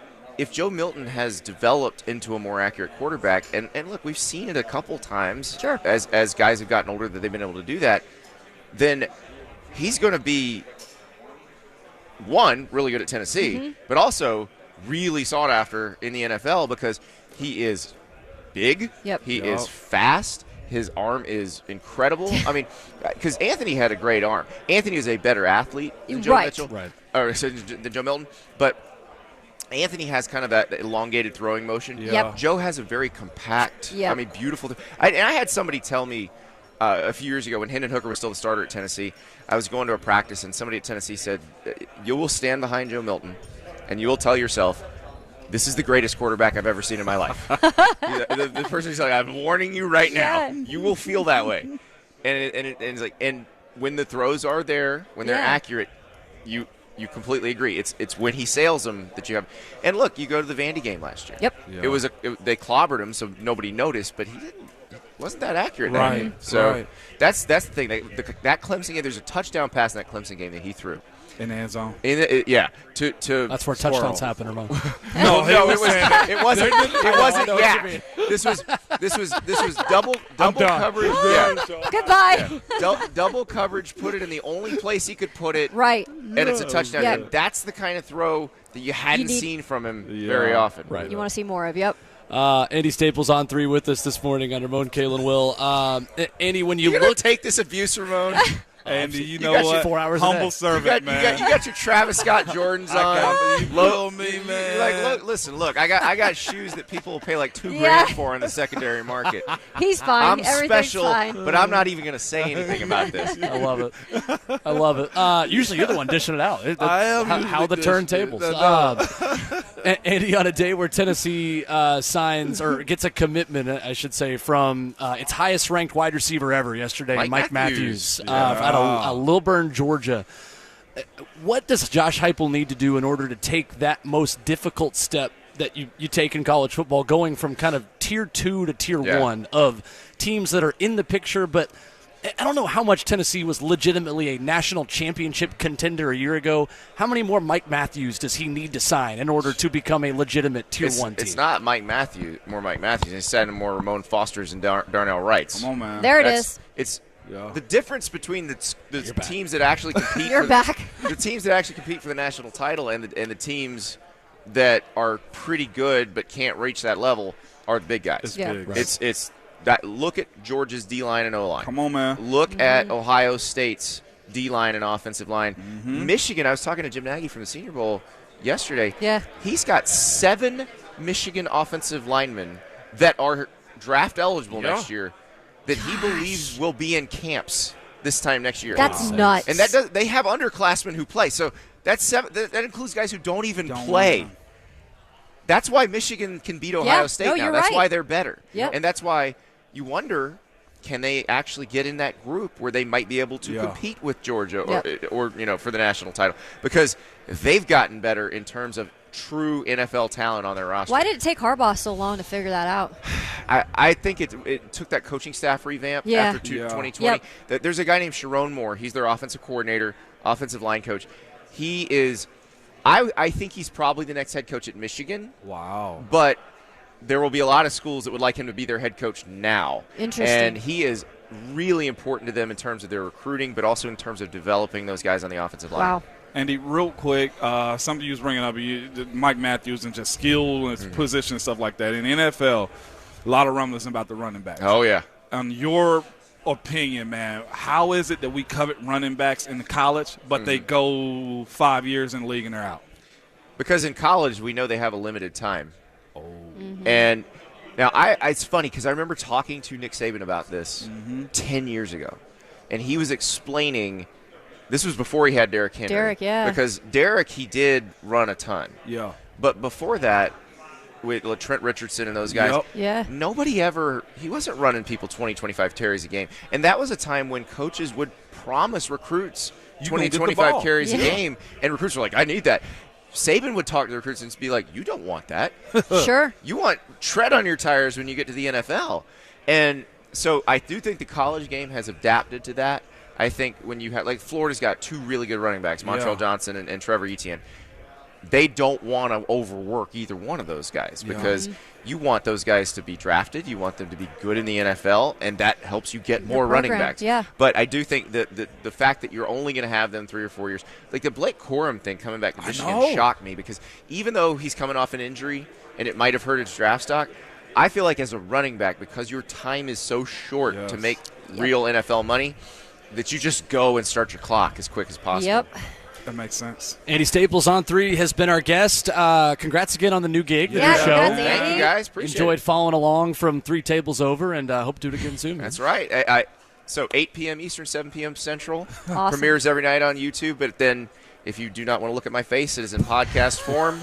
And so after you finish listening to this show, just pop it on there. Absolutely. I was looking forward plan. this past weekend on the road, and you only had the intro episode on. Okay, well, next time you hit the road, this week, we'll have hours and hours of entertainment. Good, That's all I need, baby. You're good. Andy, thank you. Thank you Thanks guys. so much, Thanks, Andy. Andy. All right, more coming up from SEC Media Days right here on Ramon K. Little Will.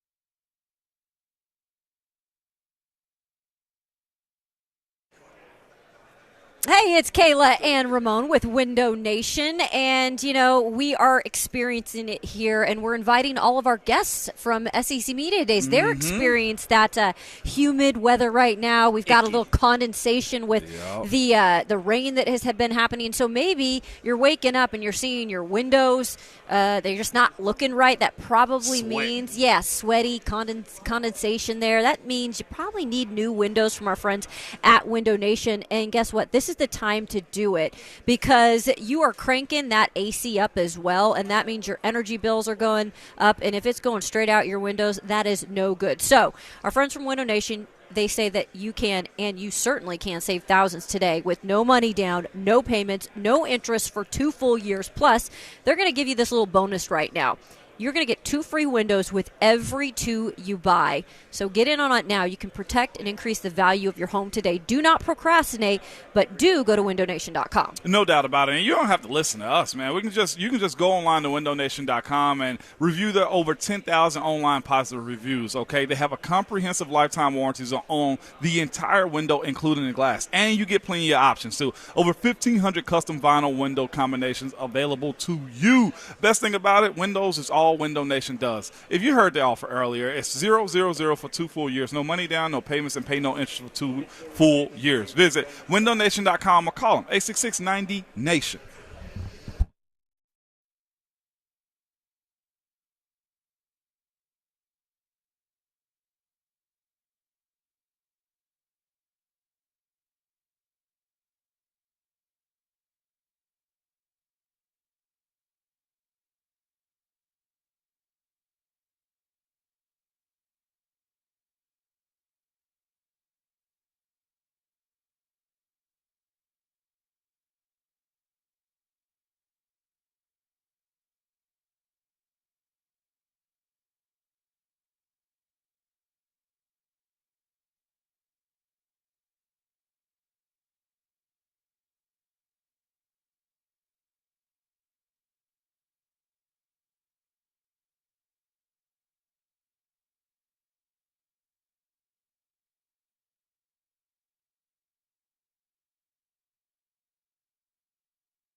Thursday morning on Ramon, Kayla, and Will is powered by All Four Seasons Garage Doors with a full crew here. Coming up in hour number 4, a Tennessee hour. Dave Hoooker of Off the Hook Sports joining us in 10 minutes. Jayson Swain at 9:20 and much more. Sorry. What's happening? You know the Every inside time joke. that one is. You know what it is. Love to be a part of Oh, one you know someday. what it is. Yeah, that's insane. Couldn't be mine. Couldn't be my assumption. Mistake. Yeah, couldn't be my assumption. Okay. It was mine. Either way. I just love watching the players walk by and like the fits they have on. Like it's so fun. Now this is I like this fit. Yeah, we'll walk us through what we got that here. fit. we got so on here, we Kayla? got the all black. I believe they're the Nikes. Those the are Force Jordan 1s. or the Jordan Air Force 1s. Air Force Ones. That boy came Okay. on a mission. He And- he yeah. got black Air Force Ones. He's got on. black Air Force Ones, but his pants come down where you can still see the shoes. That's right. And then it's a good fit for the most great. part. He's a bigger dude, Yeah, you know. I didn't know we had a Pittsburgh Steeler here. No, Right. heck, he might be if he's wearing black forces. I was know gonna that say joke? he's coming. No, Mike Tomlin bought the entire Oh, team gosh. black Air Force Ones did last he year. really? Yeah, he Dude, did. I love Mike Tomlin. Yeah, he did. I love And that guy. it was a serious game we had to be up for. I think it was It Cincinnati. was Cincinnati. Oh, Cincinnati. It was 100% Okay. Cincinnati. Season I opener, like that. and black forces are one of those shoes that if you Okay, weren't all can you black. explain this? Oh, okay, please? so the black the pop culture black Sure. Air Force Ones joke is if you got on black Air Force Ones, Okay. you're going to go do some dirty work. Really? Yeah. I was gonna buy some for camp. Is that Well, not a good thing? I mean, they're gonna probably look at you and do be some like, work. "Hey, I don't know, where's your ski mask at?" Yeah. Kayla came out That's here. pretty Are good. all our cars safe? Black Air Force. That boy came in a smoke came in a charcoal colored suit with black forces on. Where's my wallet? Oh boy, Oh my gosh. that's good. Excited to hear today Josh Heupel at the podium. Tennessee's messaging guys around the NCAA penalties have been this is a speed bump, not an obstacle. Nothing more than a speed bump. And interesting that as the NCAA penalties dropped last Friday, Tennessee football just tweeted full speed ahead with Yeah. a picture of Joe Milton, which is a There you go. reference to that. I think from the players' perspective, guys, and we'll hear a lot of these players throughout the day on the station as Tennessee makes the rounds this afternoon, but I wonder how much they will open up about the negative recruiting that has taken place from their own teammates, from themselves, many of them, and the Tennessee guys that are here, upperclassmen. So they weren't recruited against the NCAA penalties. They were already here. Yeah. How much that negative recruiting has impacted them as a roster and as a locker room now as they can move forward. It had to matter. I mean, you also got to think about, too, Will, Kayla, the guys who were transfers, like in the portal. True. Like how much that actually meant to saying, look, you absolutely have no chance or opportunity to play in a national championship or a big-time bowl game, Yeah. you know? And I would have done it if I was a coach in another team. So I know they did it to the Vols and anybody else that has those type of situations with the NCAA. Did you guys hear Stoops yesterday, Mark Stoops, when he was up at the podium and he was asked about the violations and what he thought about the kind of sanctions or whatever that came down? It was interesting because I don't know what he said before. I don't know if he said something about Tennessee and like, oh, they should have to pay for this or whatever it was, like before they all came down. But it was really funny listening to him because he was like, well, yeah, I don't really have any comments. I didn't really follow like what came down or what. You bet your bottom dollar. Yes, you he knew did. everything that 100%. happened. You knew that there were no bowl bans. You Yep. knew every single part of it. But I just thought it was funny because you've got these other coaches, hoping and praying that probably they have the bigger thing come down on a program like Tennessee that's on the rise right now. Yeah. But at the same time, they say all that stuff in the beginning, and then now that it's coming down, it's like, oh, no, I have nothing to do with that. I thought that was really interesting from Stoops as well. So All these coaches always It's they talk, will talk, not talk. hide their opinions. Yeah. That's for sure. Yeah. Well, coming up next, we talk Tennessee in hour number 4. Dave Hoooker of Off the Hook Sports, longtime Tennessee host and writer, will join us. His perspective on what makes this Tennessee offseason unique after the 11-win season in 2022 that culminated in that Orange Bowl with that table and tablecloth still right next to us. can I ask who they are real quick? Is it just the Orange Bowl representatives? reps, the reps? probably. Okay. Yes, I don't know. Wow. Yeah, I Coming think to SEC Media Days. Well, they came. Their states are Thursday for a reason, though. Oh, God. That's right. They had to, right? There he is. Couldn't be my Yeah. team. Couldn't be my team. We'll talk with Dave Hoooker coming up. Jayson Swain at 9:20. Much more still to come as Hour 4 wraps up the show up next.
What's going on? 9 o'clock from the 104.5 The Zone Studios. I'm Robert Walsh. The Titans are bringing in former Jets offensive tackle George Fant for a workout Saturday. Fant is a converted college basketball player. Didn't even play football until he was a fifth-year senior at Western Kentucky. Spent some time in Seattle and started 7 games for the Jets last year. Speaking of the Jets, they're trading Denzel Mims to the Detroit Lions. It is reported on the Lions side they are sending a 2025 sixth-round pick in exchange for Mims and New York's 2025 seventh-round pick. The Jamison Williams 6-game suspension probably played a part in Detroit's interest. And while we're talking about wide receivers, the Vols got a good one. 5-star wide receiver Mike Matthews has committed to Tennessee. The 6'2", 185 wide receiver from Lilburn, Georgia, chooses the Vols over Georgia, Clemson, and USC. For all your foundation repair and waterproofing needs, visit USSTN.com. Breaking news at once on your home for the Titans and the Vols. This is 104.5 The Zone.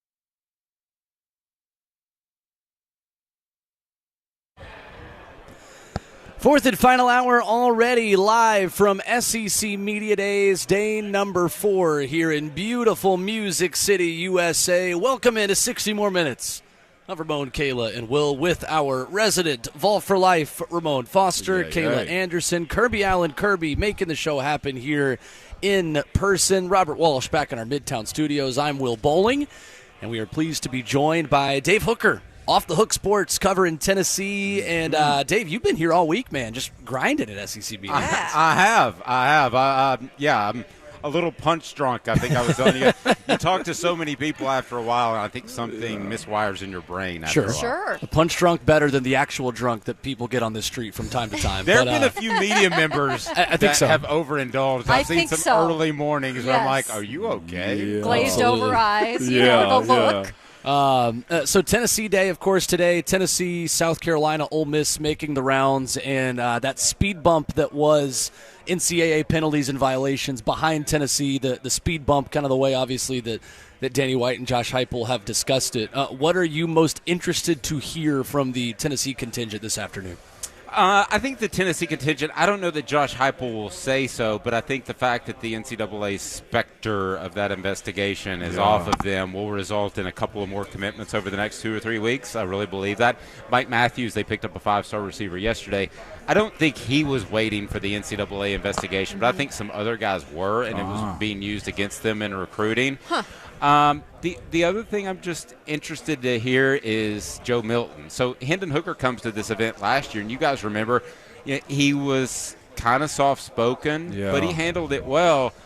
Joe likes the spotlight. Yeah. Right. And he's going to come in here, and he's going to enjoy it. He's going to be one of those players that walks away and like, I could do that again, where most players are like, that was terrible. Yeah.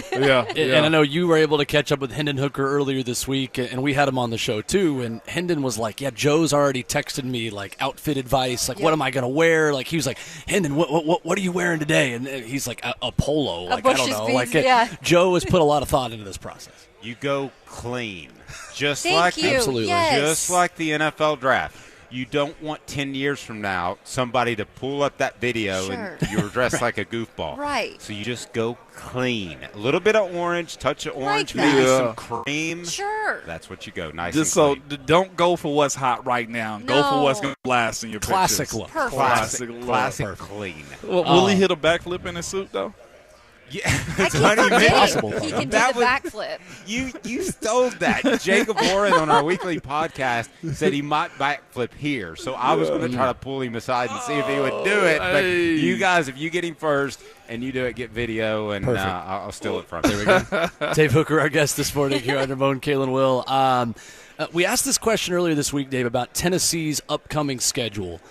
If you were picking between Georgia at home, Alabama on the road, which game is more winnable for Tennessee in 2023? I still think Georgia's a level above Tennessee in terms of depth. So you could be talking about a couple of injuries by that point of the season that Tennessee could suffer, and there's not as much depth. So I would take Alabama on the road. I think both are very difficult. I think Tennessee will obviously be underdogs in both of those. It's a revenge game for Alabama, but I think they're slowing that offense down a little bit, which actually helps Tennessee. I think they're going to go a little bit more traditional. So if I had to pick between the two, I'd say Tennessee wins in Tuscaloosa as opposed to beats Georgia in Knoxville.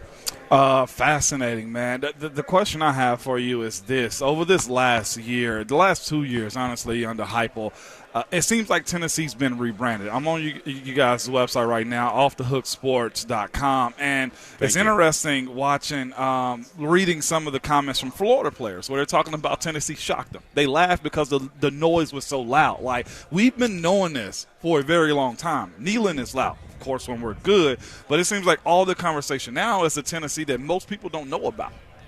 Yeah, and I think there's a couple. Winning, obviously, when you win, the stadium's going to be more jacked. But the fan base is incredible. That's why when, let's go back to Derek Dooley and Butch Jones, they were getting top 15, top 10 classes. I was like, big deal. I was like, sure. me and Ramon, with the facilities and the support they have, could get top 10 to top 15 classes. But you need to get up into the top 5. And then the other thing is give Danny White, Naughty Plowman a lot of credit. White, the athletic director, Plowman, the chancellor, in that they made it more of an event.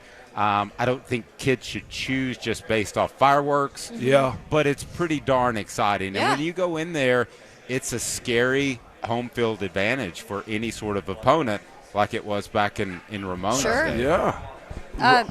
You know, when it comes to this team's defense, we talk about the offense a lot because that's Josh Heupel, right? I mean, you know you're going to get the excitement there. You're going to get the guys that are coming in right away with that type of offense. Defensively, though, like you look at this team, what they've done to improve that. What's the biggest thing that you look at this next season? I think the second-level pass coverage will be significantly better. With Beasley, who had a great year last year at linebacker, but I also like Keenan Pili. I think he will allow people to run a little bit more free. He'll kind of be that guy in the box and be able to play against the run. And I just think Tennessee's deeper up front. I'm not sure who the best player might be there. I think it'll probably be Omari Thomas, and he's going to represent Tennessee today at SEC Media Days. And then in the defensive backfield, they've got options. They've got choices that they didn't have before. Now, everybody wants to ask about the two freshmen coming in at cornerback, and that'd be Jordan Matthews and Ricky Gibson. I don't believe in freshmen yet, but I believe more in two freshmen. I think there's a chance that one of those guys could step up and be a top starter that Tennessee needs. So I think just based off your depth up front, better linebacker play, and then a little bit more depth in the secondary with the transfer portal and freshmen, I think they'll be better. They were pretty bad last year, so that's not saying a lot. But I think they can be significantly better. If they were a D last year, I think they can be a C+, B-. Dave, a lot of Tennessee freshmen, speaking on that conversation, that we feel could factor into a couple of rotations, and one of them out of the mid-state, Smyrna linebacker Arion Carter, who left him out. will wear a number that the last time a Tennessee linebacker wore number 7 worked out pretty well with this guy's teammate, Gerard Mayo. That's a guy, and you've got a couple of names there specifically at the linebacker position.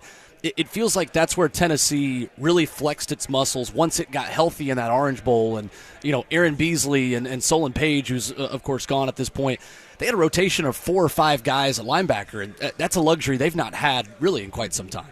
Very true. Some of them struggled in pass coverage, that second-level pass coverage.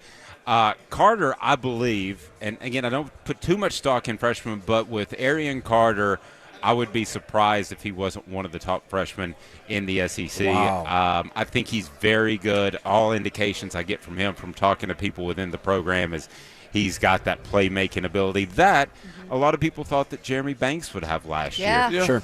Aside from what happened before the South Carolina game, as a whole, you look at his season, it was just kind of he wasn't a superstar playmaker that I think a lot of people thought he would be. So I'm interested to see what Arian Carter does in his first year. I think he's incredibly gifted. And Dave, we're mentioning a lot of young guys because honestly, most coaches come in and they incorporate their guys. But you got to give it to Heupel and the staff being able to work with Darnell Wright. Let's talk about Jalen Hyatt. But how do you manage this new crop of really good prospects coming in to say, we got to balance putting you on the field but not overexposing you, but also not losing you to the transfer portal? I think that Joe Milton could speak to that because, Joe Milton was willing to stay another year. Yeah. And he knew he wasn't going to be the starter. And I think that speaks, and I hate this term, but you talk about team culture. Yeah, I know. I will give you this. Josh Heupel's team culture is fantastic. The players believe in him, and he believes in the players. There is a true bond there that I haven't seen since back when Ramon played, to be real honest with you. I think there's a love for one another. I think there's a sense of responsibility to do things the right way. That's why you haven't seen off-field issues. Just one, really, with Jalen McCullough last year. And I think that these guys realize that that's your brothers you're playing for, and if you do something stupid on or off the field, it makes them look bad. I think the teamsmanship is really strong with this group. And I think that's one of Josh Heupel's strengths, maybe even more than his offense. Sure. Okay. We're here with Dave Hoooker of Off the Hook Sports here, and I have to ask you that. You went through and gave all that credit to what Heupel's done, right?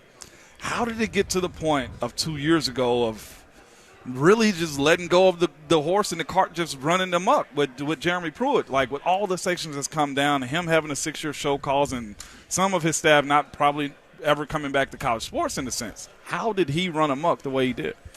I'm afraid I'm going to make you mad with this answer, though. Go ahead. I love it. You had Philip Fulmer, who's a former coach, as an AD. Yep. And I'm not knocking Philip, but those jobs are for CEO types now. Yeah. Those jobs are for guys that delegate and they make sure that everybody's minding their P's and Q's. Yeah. I mean, no disrespect to Philip Fulmer, one of the greatest offensive line coaches in the history of man. He won a national championship. But I think that job was a little above his head, and I think things got out of control fast. And you picked a guy that took it out of control in Jeremy Pruitt. And let's face it, he was wrong in what he did, but he was really dumb in what he did. I mean, it was sloppy. Yeah. You can cheat, but you don't have to cheat sloppy. At least win if you're going to cheat. I mean, at least don't give you a Chick-fil-A bag. Yeah, right. Exactly. Right. Goodness. One more question for you, just because we talk about Joe Milton and the expectations are high. In the case that you're Nico Iamaleava, what are you doing to prepare yourself for a case that you do have to come in at some point of the season? What do you feel like as his role right now he should be doing, learning but still being prepared and ready to go if that's the case? The only thing that he's not doing that I hear that he needs to do more of, and this is just because he's a young man who's continuing to grow into a 6'6" frame, is put on weight. Is the weight. So eat. Yeah. I was told by somebody within the program that if there was any sense that Joe was just going to kind of slide into the starter role and not worry about Nico, that when Nico showed up on campus with his maturity, Joe was like, whoa. Sure. Oh. I'm not going to let this slip up because this guy's for realsies. That's interesting. He's a great teammate. He has the athletic ability. He just needs a hoagie every morning. Every morning when he wakes up. Yeah. Meet the strength coach at Smokies at Maybe 6 in the 2 or morning 3, and let's go. Hang around his offensive line. Seen those situations happen, that's for sure. Because he was listed at 187, I think, in their new number. That was a little. Which means he's 175. Yeah. He gave him a I little. was kind of Ron hoping. Slay's 6'8". Like, I don't. And he's a legit 6'6", too. Oh, he's I was kind of hoping that he'd be more around that 195 number. Okay. But that's about it. I mean, according to everybody I've talked to, he has been an ideal freshman walking in on campus. Wow. Very impressive. Good stuff and exciting stuff today on Tennessee Day at SEC Media Days with Dave Hoooker, Off the Hook Sports. Dave, thanks for doing this. Appreciate the time. Quick second. I come to Nashville every once in a while for business. You guys kill it. I love your show. Thank you, Dave. Appreciate I it. told you that off the air, but it's absolutely true. Love your show. Keep it up. Appreciate it. Absolutely. Enjoy Thank that Dr. Pepper. I'm going to go get me one. I'll go get you one. Is that a zero, too? That's Strawberries a and zero. cream. He said, that's my new wife. I said, that might be my new husband over there with the Dr. Pepper, I was born in the South. I'll go grab a lady a drink. Dr. Pepper, I'm telling you. More Thanks, coming Dave. up. Jayson love it. Swain I going to love stop it. by coming up right here on Ramon, Kayla, and Will.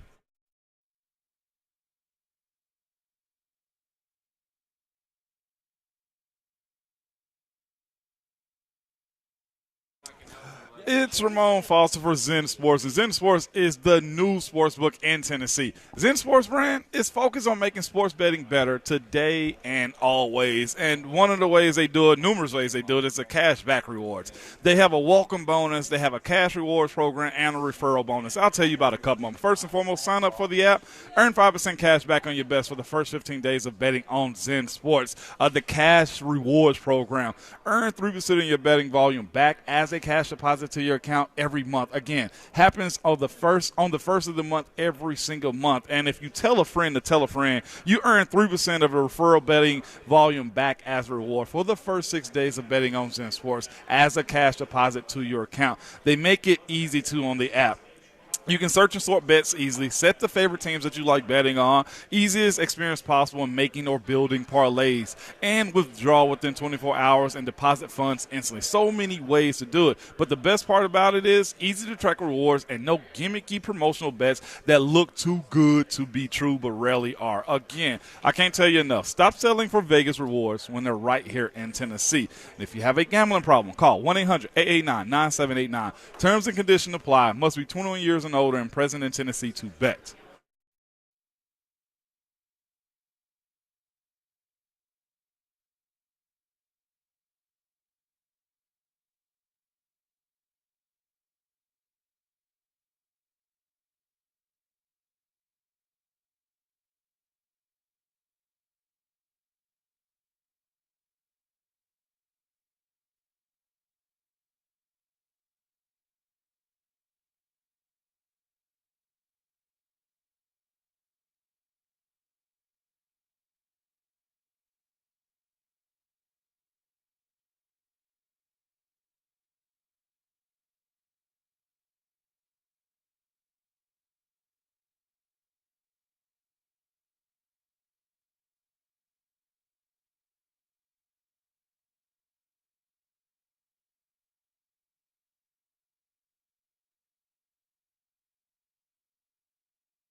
Thursday morning continues on Ramon, Kayla, and Will, powered by All Four Seasons Garage Doors. Ramon Foster, Kayla Anderson, Will Bowling, Kirby Allen, Kirby, and Robert Walsh.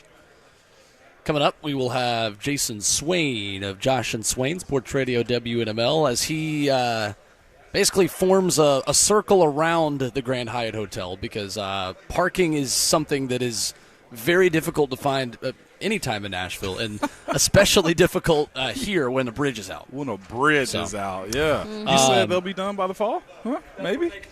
Allegedly. Okay, even Kirby said it. Allegedly. I don't believe it. Yeah. I don't believe it. No doubt. So Lane Kiffin was asked about Tennessee's NCAA penalties with the first question at the podium. Ha! And he goes, that didn't take long. What? That was his answer. Oh, was it? Getting a question right. about that. Yep, he knew it was coming. He did say, though, he was glad that Heupel and Tennessee did not get a postseason ban. So I thought it was better than Bob Stoops yesterday in his answer. Do we think Lane negatively recruited against? Of course. Okay, I would. Yeah, you probably do, right? I'm not saying that to knock Lane. I would absolutely do the exact same thing, too. So, real fascinating. Joining us on the Mark Spain Real Estate Hotline, VFL Jayson Swain. Swain, is there anything you want us to tell Lane Kiffin for you as you find your way to the Grand Hyatt Hotel? Oh, no, man. Lane Kiffin, man. He is very entertaining. I think he is great for SEC football. So, no, I don't have anything to say. Hopefully I'll be able to see him a little bit in person, tell him myself what's up. Perfect. Well, Swain, big news for Tennessee yesterday. They get a commitment from their highest-ranked wide receiver commit ever in the 247 and on-3 and recruiting rankings era in Georgia's Mike Matthews. We were talking about this earlier. Significant when you get a player that's not only offered by Georgia but coveted by Georgia out of their state. How big of a get is this for Josh Heupel? I mean, it's huge. I mean, Tennessee's always been able to recruit in Georgia. That's 4 to 7 hour radius is very, very important for Tennessee because of the in-state talent in Tennessee. Although it's good, it's not enough to just be able to feast inside the state and go out and win championships. So anytime you're able to win out versus a Georgia or Alabama or Clemson, Ohio State on the recruiting trail, you're in the right direction, man. For Tennessee to take that next step and to win a championship, it's going to take more wins like this versus those type of programs. Yeah. Swain, do you know off the top of your head who the second highest-ranked wide receiver is ever in Tennessee football history in terms of recruits and their best commits ever at this position? Derek Rogers? Yes. Well done. Very well done. Yeah, from again, an era of Tennessee football that the offenses were not the problem with Cordero Patterson, Derek Rogers, and Justin Hunter were sharing a wide receiver room with Tyler Bray, their quarterback. Did it sound like I was guessing? It did. Good work. You know your stuff. We know this. Not really. But Swain, when it comes down to what a guy like Mike Matthews can do for the university, man, how is his ability to be able to stretch the field and honestly just put more eyes on it, kind of the same way Nico did? It's funny because Derek Rogers was the second highest rated recruit. I remember when he was here, Derek Dooley was the head coach. You heard stories about Dooley telling receivers just to do that thing you do. Just be you, do that thing you do. And when you go out and get guys like Matthews, there's not a lot of coaching you got to do because they're just special, man. They're freaks as far as athleticism. So you teach them some things here and there, the framework of your offense, how to prepare, how to be a pro, and then you just let them go be special. And that's why they say, man, most of your wins, they're done in the living rooms of recruits because it's about getting the Jimmys and Joes, and Tennessee was able to do that. So he's electric. He can play offense or defense. His hang time, his ability to jump and get up in the air and high point balls, I think, will be something that will be noticed when he hits Rocky Top. You mentioned, coaches like Derek Dooley and, of course, Butch being there and Jeremy being there, too. It's kind of comical, man. But how confident, though, are you, Swain, as we get to Josh Heupel's third training camp? in his ability to develop and continue to move this team forward, because Georgia took forever to get to where they are right now. We can be honest about that. They've been good, but it takes a while. Do you feel confident in his ability to build continuously at Tennessee? And do you feel like there will be time to allow him to build up to a championship level? When he first took over this job, we were looking at a 4 or 5 year rebuild. I mean, we were looking at early as Nico being a sophomore before Tennessee was able to go out and compete in the East and have a legit chance of winning. Because of how special Hendon is and how special the players on this team were last year, and we cut the rebuild by multiple years. So we are ahead. You look at the recruiting right now for Tennessee, meaning the top 10 with the chance to be top 5 in the next couple of days with some of the guys that Tennessee recruiting looking to make their announcement. They picked Tennessee, man. Tennessee's going to be one of the top teams in the country in the recruiting ranking. So Tennessee is ahead of schedule. Josh Heupel is the most, I think, impatient coach when it comes to winning. We've seen other coaches embrace the long haul. But Josh Heupel's impatient. He wants to win now. But when you look at Georgia and how they stacked number 1, number 2 recruiting classes over the years, it did take them time to get over the hump and win a championship. Yeah. So it's going to take time, and I think Tennessee's going to give them that time. They just paid him $9 million, so I think he's good. Swain, you mentioned Hendon Hooker, and he joined us earlier this week. He is the Bush's Baked Beans rep this year, and he had some great things to say, obviously, about Joe Milton. And it's so unique, their relationship, and they're still in constant contact. And, asking, Joe Milton was asking him, what should I wear to SEC Media Days? How rare is that kind of a relationship between what was a starter in Hendon and a backup in Milton? And how can Milton kind of benefit from what he had with Hendon last year? I think it's very rare to see two guys that play the same position, especially quarterback, become best friends. And we understand the power of influence. We understand the power of being in the right circle, being around the right people at the right time, good or bad. And I think Joe has benefited from Hendon, his energy, his positivity, everything that Hendon had learned from his time at Virginia Tech to Tennessee. Hendon has handled adversity and led from the front. And Joe's a better quarterback than he was when he first got here, I think, because of Hendon Hooker. So I know a lot of people are skeptical on Joe taking over because they're basing their opinion on what Joe did at Michigan and the first time he was a starter at Tennessee. But Joe's a different quarterback from those times. And I can't wait for the country and the nation to see that this season, for an entire season, just not one game like we saw at the Orange Bowl. We had talked about this also on the show today. You strengthen that wide receiver room. You continue to get in some of the top recruits, and you've got real competition in there, and it's kind of like feast or famine, really. You're just trying to survive, right, and get better and earn a spot on that field. Like, how beneficial is that for a room like that, just to kind of make each other better and have to up your game that much more? I remember John Chavis, former defense coordinator, Hall of Fame caliber DC and SEC, told a story about the gazelle, and the lion each and every morning that you better get up and sprint or you're not going to eat. And that's how it is at places like Alabama and Georgia and Ohio State, Clemson when they went on their run. You want that competition. You want guys to not be able to sleep at night because they're afraid of someone taking their job. So they're working, they're watching more film, they're making the right decisions in the weight room and the nutrition part of things, and then also in their social lives. So that's what you want. I think that's what Josh Heupel is trying to build at Tennessee. Jayson Swain, our guest from Josh and Swain, Sports Animal in Knoxville. Swain, if there is one freshman who you think makes the biggest impact this season, a lot of options between the corners, Ricky Gibson and Jordan Matthews, Arion Carter at linebacker, a couple of receivers as well who you think could maybe get in the mix. Ethan Davis, Cam Selden. Of all of those guys, Swain, if you're picking one or maybe even two of those, who is the newcomer who you think makes the biggest impact, not including Dante Thornton and some of those transfers? I really want to pick Cam Selton, that's like the guy because of his versatility. And we've seen Josh Heupel be able to use offensive weapons so well.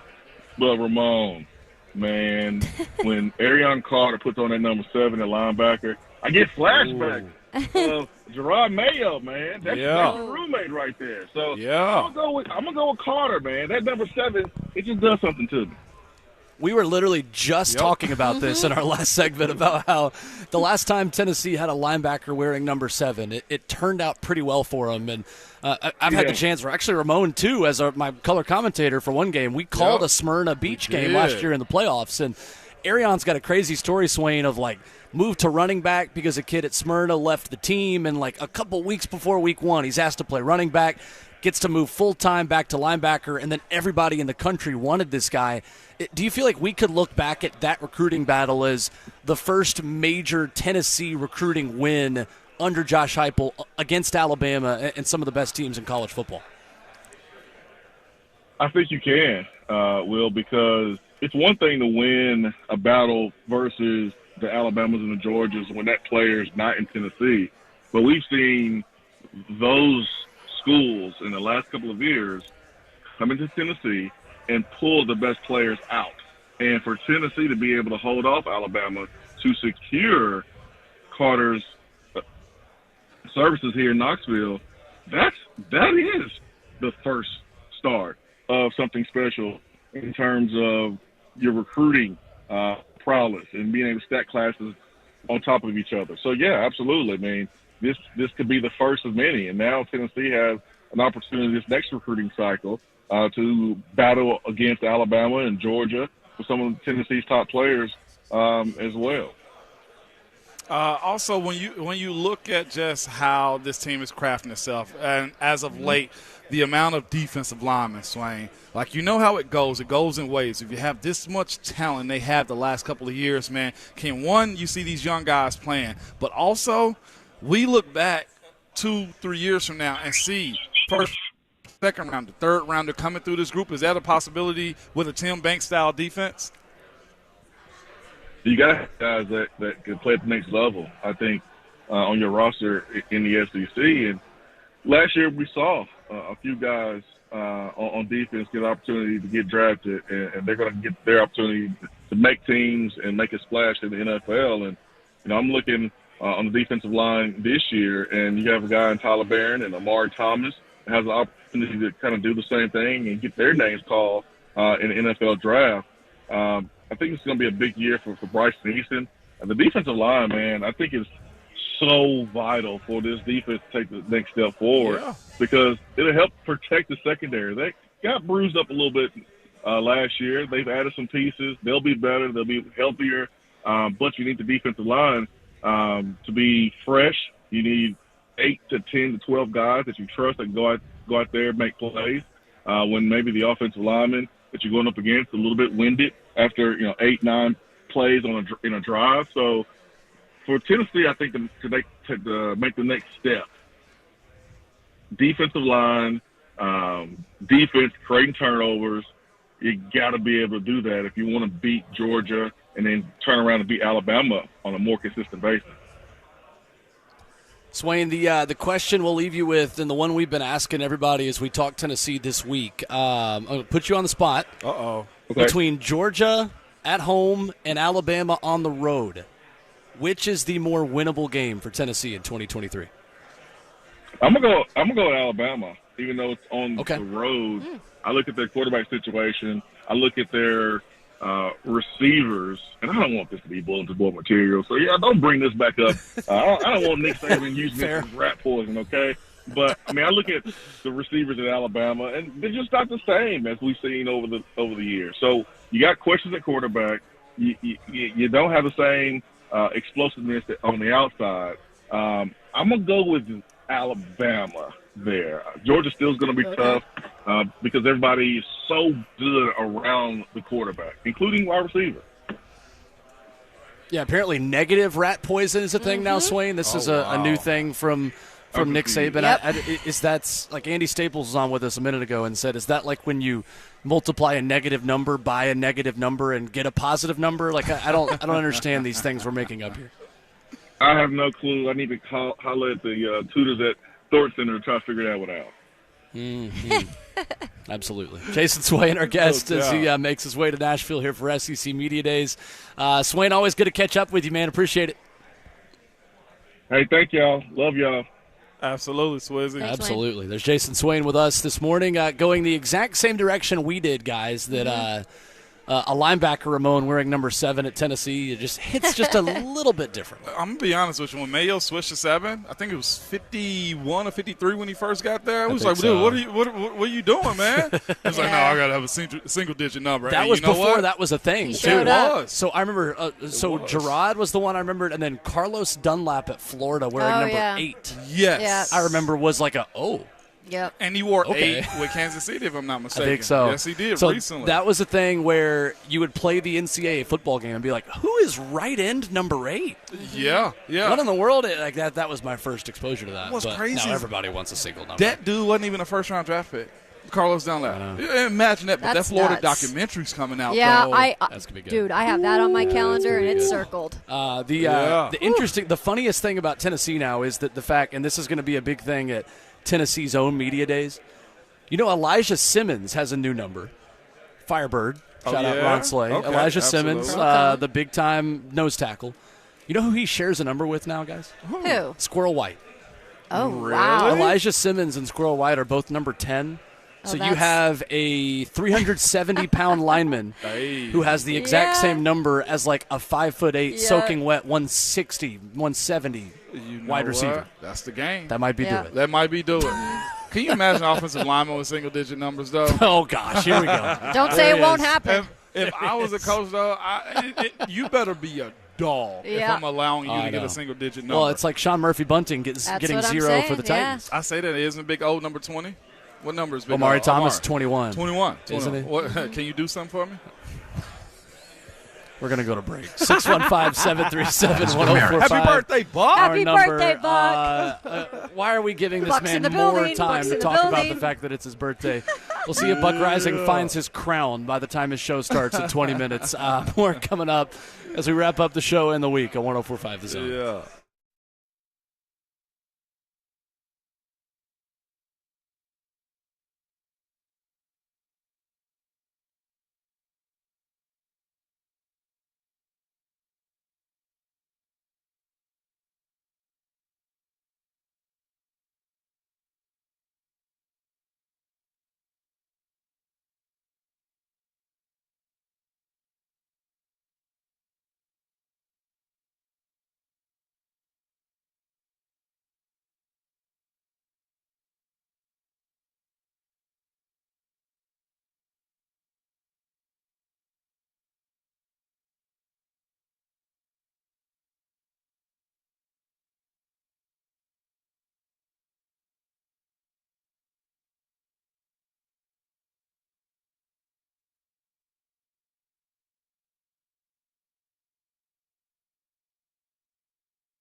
Wrapping up the show, our final segment live from SEC Media Days 2023. Also, we Titans Now with Ramon Foster. That sounds fun, Ramon. I know. What the heck is that all about? Y'all didn't clue me in on anything? Oh, I thought you were going to clue us in on something. No, well, somebody need to tell me something, Will. Because you got to watch Rhett B if he's doing something, That's man. right. That's so right. I don't know. I guess we'll talk about something tomorrow. Yeah, maybe, tune into the show tomorrow. There you go. Tune into the show. Hey, we call that a tease. You don't tell me to tune into the show. I got to be at the show, Will. Remember that? We ask you to tune in every morning. Yeah, that's right. That's right. You're 100%. Fun show, fun week. Yeah. I'm going to be honest. I enjoyed being out this week. I know it's a hassle at times, but I've enjoyed being out. What have y'all thought? Strengths, weaknesses of SEC Media Days, Radio Row. What is the overall assessment of how we're feeling?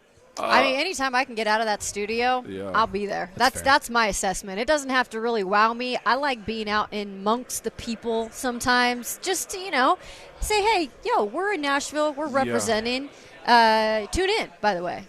My assessment of it is I like the show that it is. Sometimes, I can go into stuff and expect what I'm going to get out of it, and this is exactly what I thought it would be.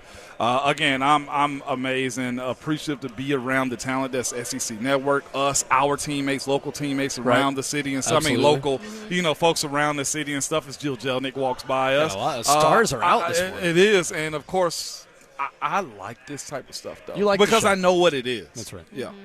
They should have had their own media days just for linemen. Yeah. I mean, there's a few. He has his own media day every day on the show. So let's not joke about that one. Media day every day here. All of you people, and I do mean you people. You just host podcasts and shows when you retire anyway. Yeah. So. I really did. Bussin' with the boys. You got Jayson Kelsey. You're an analyst. Or you're an analyst. You got Mike Golick Jr.'s got a podcast. Ramon Foster, not really an athlete. Yeah. There's a lot in the media, though. So, I mean, y'all speaking about Ben Jones the other day. Yep. Ben Jones. I'm waiting to see where he pops up next. I think Seriously. Well, the ratings of the Buck Rising show will pop up after he was on, 2 weeks I know, ago. right? Yeah, I know. But OL do a decent enough job to get some consideration. That's all we want. Robert Walsh, do you want me to send any birthday messages to Buck from you? I imagine you've not talked to him yet today. Anything you want me to relay to the birthday boy who has graced us with his presence today? You're not that special. If we would have done a "You're Not That Guy," Buck would have been "You're Not That Guy" for me. Because I really wish we could have a show open of Buck Rising. You're not that special. That's fantastic. We missed that one. So not only did he want to celebrate last night during primetime, he wore this ridiculous crown on his head for the entirety of the primetime show. I saw that he left his house this morning with a crown on. So if someone perhaps knocks it off his head, do not say, "You dropped this, King." Someone promptly go throw that crown away. Kick it. Treat it like a hacky sack. Cumberland River is not that far away, guys. Yeah, treat it like a hacky sack. I'm here for that, dog. I would have loved the image of Buck on a bird scooter wearing a crown on his way to SEC Media. Because he told us the other day he's been scootering. Yeah. To he's SEC like all the Media other Days. woo girls here. That's right. Yeah, but instead Buck, of a cowboy hat, he's wearing a crown. Buck did miss his calling as a woo girl. He did. I think he would have made a perfect woo girl. I was told that he was not going to walk anywhere. He was exclusively going to take a rickshaw. I was told the rickshaw would be bringing him into media days, so he would not have to step foot anywhere. I'm with you. I'm going to go ahead and ask. What's a rickshaw? A rickshaw is the person that rides the bicycle or rides the horse, and it has a buggy behind it. Or the chariot. Yes, a chariot. Look them up. It's the thing. It happened in China. It's where somebody's dragging a cart behind them. Anyway. Oh no! You guys need to get culture. Anytime somebody tells me to look something up, I'm hesitant to look it up because of the fear I might be on work Wi-Fi. It's like the saying. There's this comedian I love who says when somebody will ask you if you've seen something, you'd be like, "No, but I've heard about it," which means I haven't seen it, but I like you. Yeah, that's so true. I've heard of that. So true. I've not heard of that. I don't want to be mean. That's so true. That's the way to play it off. That makes sense. That makes sense right there, Will. We have seen lots of our media friends as Tennessee makes their way here to SEC Media Days today. Good to see Brent Hubbs of allquest.com, who will join us tomorrow discussing the Mike Matthews commitment as well as a local product who has got a big-time commitment set for 2 o'clock Central Time tomorrow. Lipscomb Academy linebacker Edwin Spillman, who is set to make his decision between Tennessee and Ohio State. Yeah, that's a biggie. That would be a pretty good week for the Vols if they could beat Clemson and Georgia for a wide receiver and beat Ohio State for a linebacker. That's huge. Yeah, I mean, look, nowadays you got those big-time schools. If you can win against one of those, it's like putting money in the piggy bank. Or NIL. Yeah. No, but that's huge. I'm hoping he commits to the Vols. Being in-state is never automatic. Heck, there was a kid from Page that ended up going somewhere else who I thought Tennessee going to had. Clemson. Mm-hmm. He's going to Clemson. So I'm hopeful. I love for the Tennessee Henry guys. County, not Page. I apologize. Okay, yeah. I'm hopeful that the Tennessee guys stay in Tennessee, but I'm biased as heck, and y'all know that. It's And okay. I will not shy away from it. You played there. You earned it. You earned your stripes. I did earn my I've yet to actually wear my Letterman jacket. I have my Letterman jacket from high school. So it's still fresh. Mine too.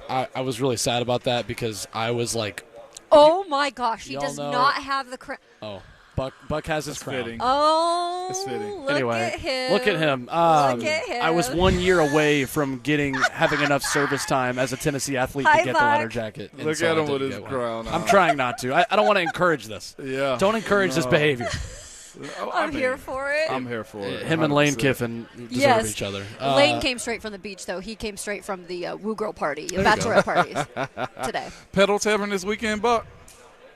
Definitely. Yeah, He said definitely. yeah. Yeah. Aren't you off tomorrow? Oh, yeah, he is. It's going to be a nice okay. weekend. He's not too, off this today. Weekend.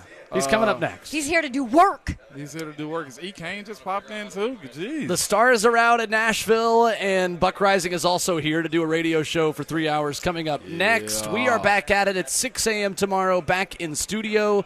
Brent Hubbs will join us, the RKW draft, and Titans Now with Ramon Foster. Hopefully Ramon learns what that is between now and tomorrow morning. Somebody would say something. Send us home. Please. Send us home.